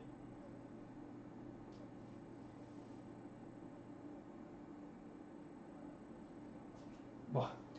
Allora, eccolo. Quindi allora eravamo arrivati a questo numero. Leggete un po' RAS. Allora, stavo dicendo, non si parlava ancora di telelavoro, non si parlava ancora di smart working, non c'erano questi termini, non esistevano. Però esisteva una necessità, la necessità di connettersi alle risorse aziendali anche al di fuori dell'azienda. E questo poteva essere fatto, perché no? C'erano, io pure mi ero fatto, diciamo, all'epoca io gestivo ancora la BBS negli anni 90, perché poi io trasferì la BBS su internet negli anni 2000, tra il 2000 e il 2001, per 2 anni solamente ho avuto un sito internet che si chiamava www.refsoft.it, sta pure sul backup mondiale dei siti internet nel 2000 e 2001. Se voi fate la ricerca refsoft.it, era un indirizzo dedicato a me, c'avevo l'IP fisso pubblico, c'avevo dentro la cameretta mia un server con NT4 installato sopra, e c'avevo un Internet Information Server, avevo portato quella che era la BBS sul web, quindi tutto quello che faceva la BBS, programmata in C e in Arex, Amiga Rex, l'avevo programmata manualmente, tutta a manetta, tutti fatti da solo io, in ASP, che è il linguaggio di programmazione per il web di Microsoft, ok? L'avevo fatta tutta in ASP, e sotto c'era prima un database che era Access all'inizio, poi nel 2001 lo trasformai in MySQL Server, che è un sistema gratuito di gestire dei piccoli database, e infatti io avevo un centinaio di iscritti, ma pochissima roba, ce ne avevo 600 in BBS, che era soltanto romana, diciamo, perché bisognava fare un numero urbano per connettersi, un numero di telefono che se era interurbano costava di più, E invece quando misi tutto su internet, che mi aspettavo che fossero molto di più, in 2 anni ho fatto 100 utenti, ho chiuso tutto e non c'ho neanche un backup del sito internet che si chiamava refsoft.it, la BBS sul web. Comunque c'era questa necessità di accedere ai dati aziendali anche al di fuori dell'azienda. Allora, all'epoca non tutti, anzi quasi nessuno aveva l'accesso a internet, internet costava, bisognava poi fare prima la connessione a internet e poi ovviamente l'azienda per motivi di sicurezza non era, come già ho detto, direttamente connessa a internet, ma era connessa a internet tramite dei server proxy, ok? Quindi non se ne parlava tramite internet di accedere alle risorse aziendali, però si poteva accedere tramite dei modem che stavano in sala modem proprio ed erano connessi alla LAN aziendale e non accedevi però poi a internet, insomma vabbè, un sacco di problemi e quindi che vennero risolti anche problemi di sicurezza tramite il RAS, Remote Access Service, e il RACOM, ok? Tramite il RACOM ti veniva consegnata quella che sembrava una calcolatrice portatile, ma era invece un generatore di codici direttamente connessi alla tua user ID e quindi tu tramite questa calcolatrice, tramite un numero diciamo privato aziendale, tu facevi questo numero di telefono tramite un modem 56K, ti rispondeva direttamente diciamo l'azienda e ti autenticava tramite questa calcolatricetta. Poi venne fatto un passo in avanti perché internet si cominciava a sviluppare, c'erano le primissime ADSL dentro casa, quindi uno dice io vado a casa, mi attacco alla mia ADSL senza che faccio telefonate, con tutto che erano telefonate che pagava l'azienda perché quello era un numero aziendale come se fosse un numero verde, ok? E quelle telefonate le pagava l'azienda. Però se uno dice io mi voglio connettere, voglio andare pure più veloce di 56K, perché le ADSL ricordiamo che le più lente erano a 640 in download, quindi 128 e anche 256 in upload, quindi erano molto più veloci delle linee a 56K analogiche che a 56 sì nominali, ma effettivi non ci arrivavano mai. Quelle invece, diciamo le ADSL a 640, 128, 640, 256 si cominciavano a stabilizzare diciamo, verso questa velocità che era diciamo, maggiore delle linee analogiche e quindi tramite un tunneling e tramite sempre questa calcolatricetta si poteva fare l'accesso alla rete aziendale LAN tramite questo RACOM. Va bene? Nuovo sistema di rete locale aziendale. E qui cominciava a nascere la LAN, la Local Area Network, rete locale aziendale 997. Come vedete tutto quello che io vi racconto in queste live è tutto documentato, ampiamente documentato, e poi vi volevo far vedere un'altra cosa, perché siccome queste calcolatricette erano personali, io qua che ho, e porca la miseria, l'ho messo. Aspettate, ve lo faccio vedere se lo trovo. Se non lo trovo, no.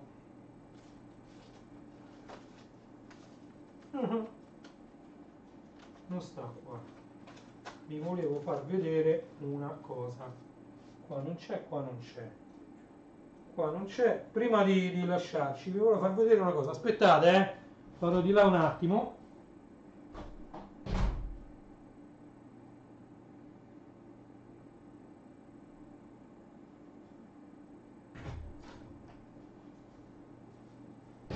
Guardate un po' che c'ho qua. Allora, sempre riguardo il RACOM. Biro no, Biro basta. Sempre riguardo al RACOM.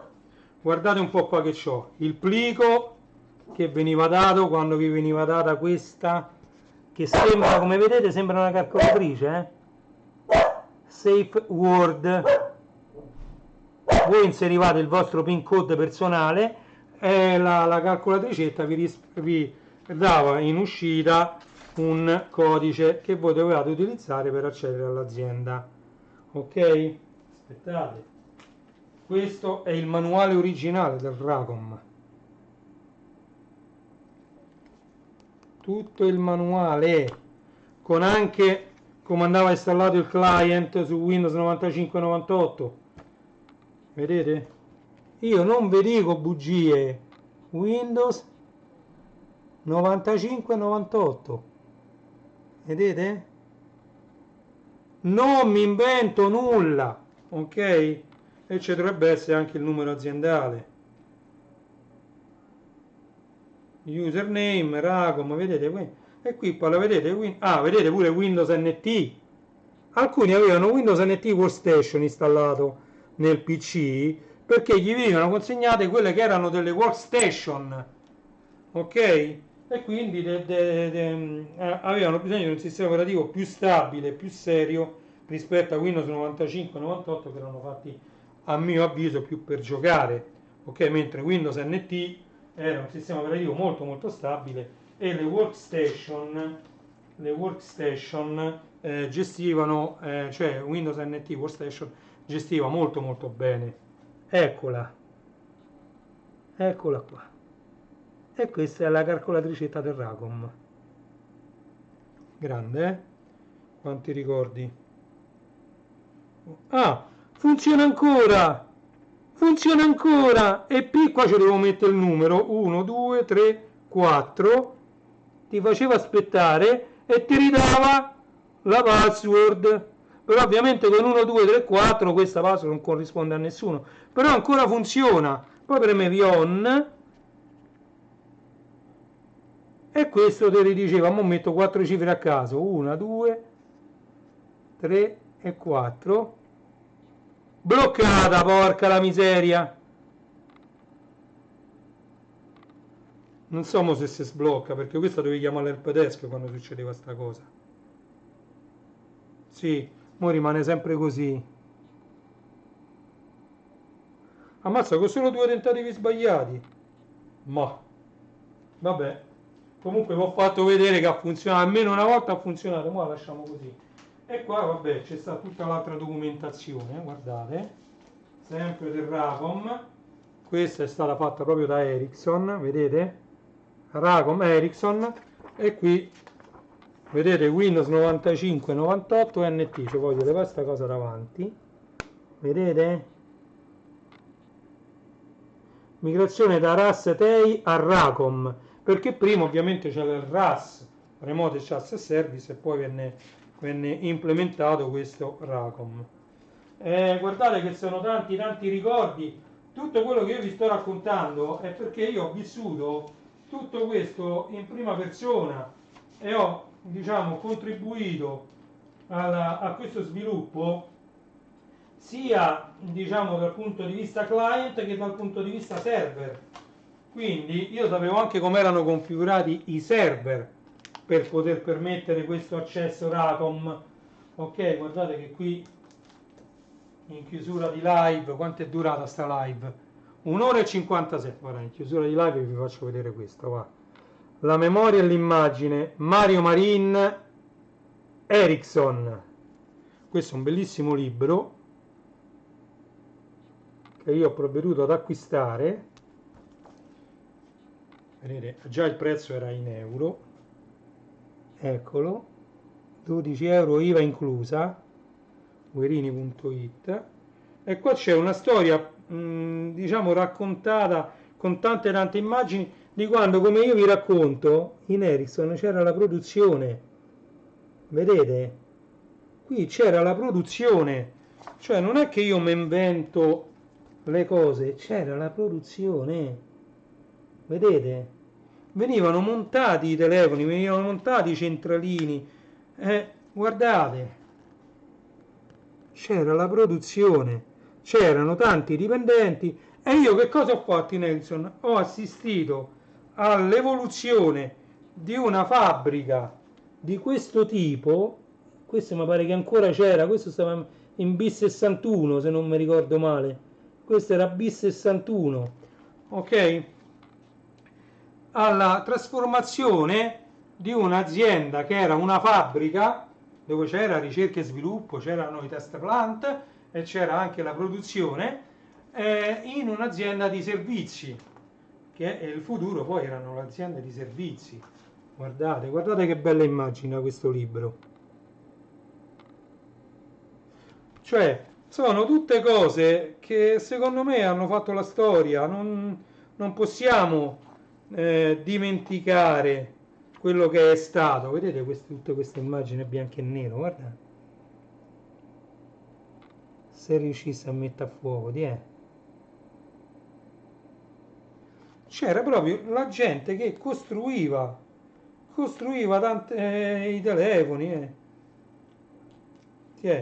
guardate com'era. E io ho assistito, guardate quante ce ne stavano di queste macchine, a perdita d'occhio. Perciò erano spazi enormi, perché all'epoca c'era necessità di tutto quello spazio per poter produrre. Ma qua dentro che caspita c'è? Scusate, Nuova LAN per comunicazioni più veloci, però qui c'è qualcosa di enorme. Ce ne stanno 2000 di numeri qua. L'ultimo che è? L'ultimo è un foglio giallo, ma qui ci stanno tanti numeri. Allora, all'epoca avevamo adoperato parecchio bei networks per gli apparati di rete, gli switch e gli hub. Gli hub, ricordo, sono unità di rete per connettere più computer ad una stessa rete LAN, però sono a 10 megabit. Gli switch cominciano ad essere 10.100, 10.100.000, che sono i gigabit switch, però poi venne fatta una migrazione a questi viola. Il Summit, questi sono i Summit 48, Summit eccetera. Black Diamond si chiamavano, Summit 48, se era 48 porte, e venne preso tutta l'infrastruttura di rete da questa società che ti forniva i router, ti forniva gli switch, i print server, ti forniva tutto ciò di cui avevi bisogno per mandare avanti una rete. E quindi da quel momento sì, parecchie cose cambiarono, perché tra l'altro passare da 10 megabit a 100 megabit fu un cambio enorme, perché le reti erano molto molto veloci, soprattutto per la quantità di dati che erano stati appunto strutturati per 10 megabit. Non c'era il full HD, non c'era questo bisogno di trasferire video e musica in altissima definizione, c'era la necessità di trasferire le informazioni, e a 100 megabit era molto più che sufficiente per trasferire queste informazioni a una velocità enorme. Oggi abbiamo bisogno delle reti a gigabit, proprio perché la televisione si è spostata dall'antenna al cavo ottico, e quindi c'è bisogno di velocità sempre maggiori, ma solo per il multimediale, perché se è per lo scambio di informazioni, e a voglia 600 megabit erano sufficienti, a voglia a te, pure per immagini abbastanza definite. Comunque vi consiglio veramente, se lo trovate ancora, non lo so, questo, la memoria e l'immagine di Mario Marin, che parla della Ericsson, della storia della Ericsson. Guardate, vi metto qui per qualche tempo la quarta di copertina, se riesce a metterla a fuoco bene. No, voglio che la metta a fuoco bene. Oh, niente, sta telecamera mi odia. Avrei voluto metterla a fuoco bene, ma oh,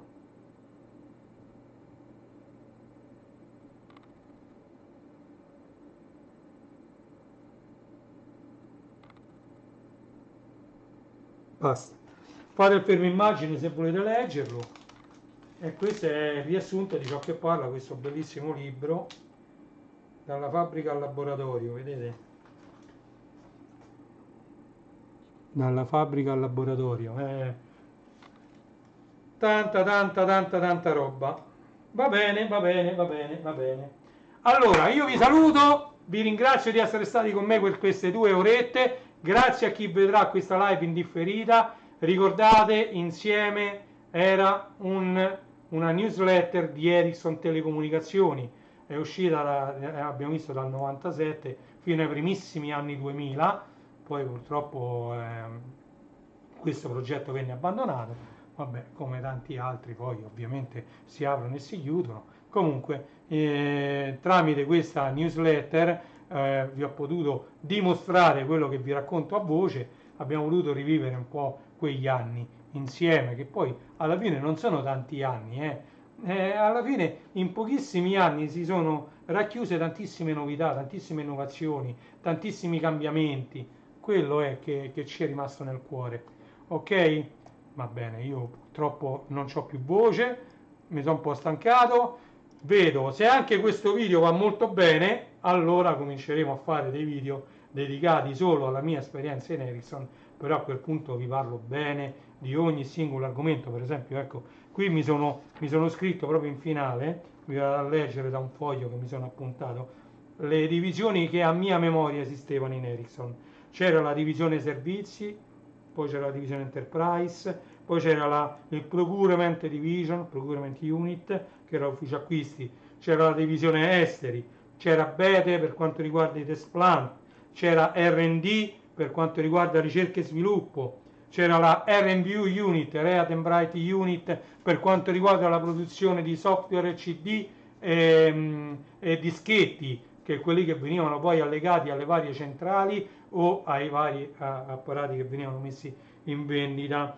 Poi c'era la divisione XA, di cui faceva parte anche Dante Pacchioni, c'era l'economato che andava gestito, e l'economato ti forniva tutto ciò che poteva aver bisogno un ufficio: penne, matite, gomme, ma anche tante altre cose, non solo cancelleria, cartucce di stampanti.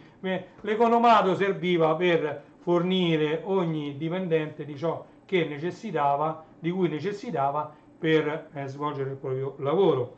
C'era la mensa, di cui abbiamo ampiamente parlato, c'era l'autorimessa, perché erano tante le macchine aziendali messe a disposizione, per esempio, dei vari dirigenti, dei vari direttori, ok? E quindi c'era bisogno anche dell'autorimessa, dove venivano anche, per esempio, semplicemente lavate le macchine. Ovviamente mi ricordo che c'era un'ambulanza con 6.000 persone, mi pare che erano 2 ambulanze sempre parcheggiate là, ferme, me le ricordo, 2 o 3 addirittura. Comunque c'erano le ambulanze.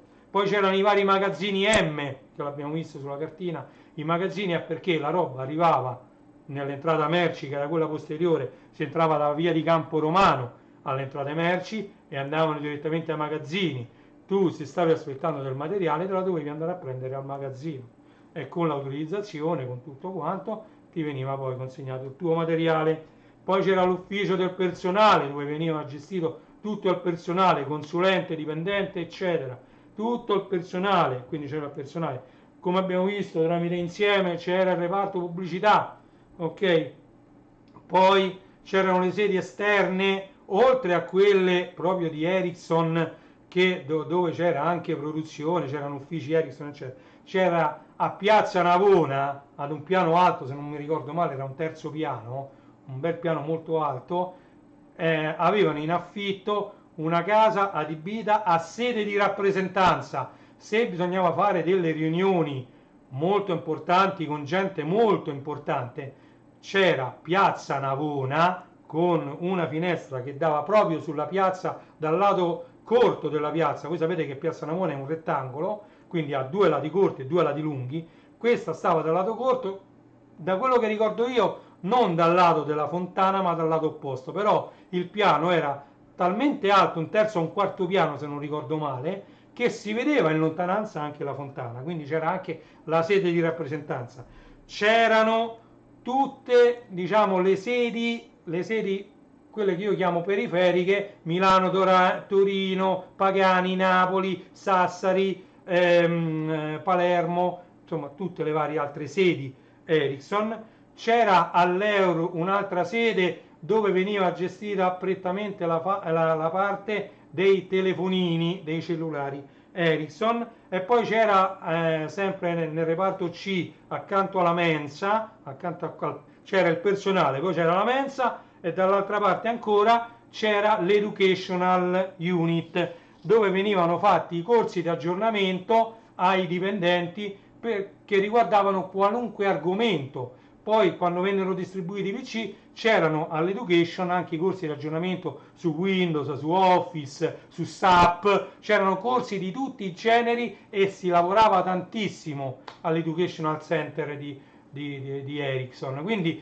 diciamo, era una realtà gigantesca da gestire, non era un'aziendina piccola di poche persone, io mi sono dovuto scrivere e sicuramente io qui mi sono dimenticato delle divisioni, perché non sono tutte, io mi ricordo che erano anche di più di così, e faccio notare che ognuna di queste divisioni aveva centinaia di dipendenti sotto, ci stavano diversi direttori che ognuno all'interno della propria divisione gestiva un ramo di quella divisione, e quindi diciamo era molto molto complesso, diciamo.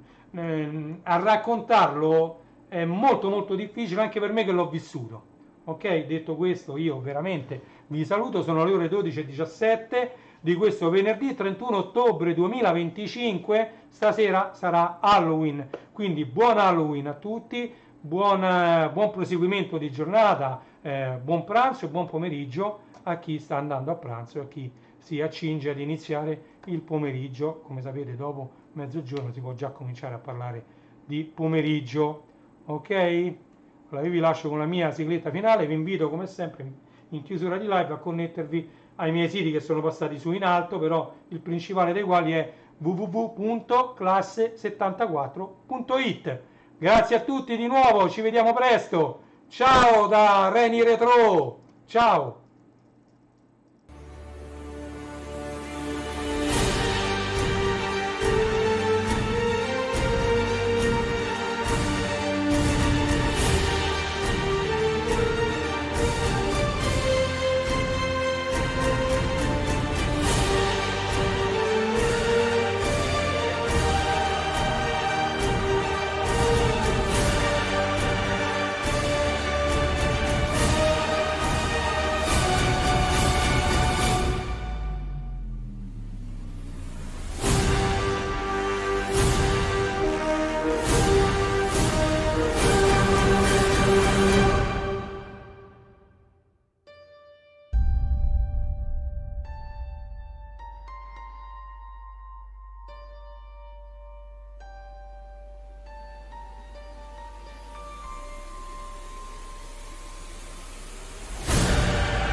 Thank you.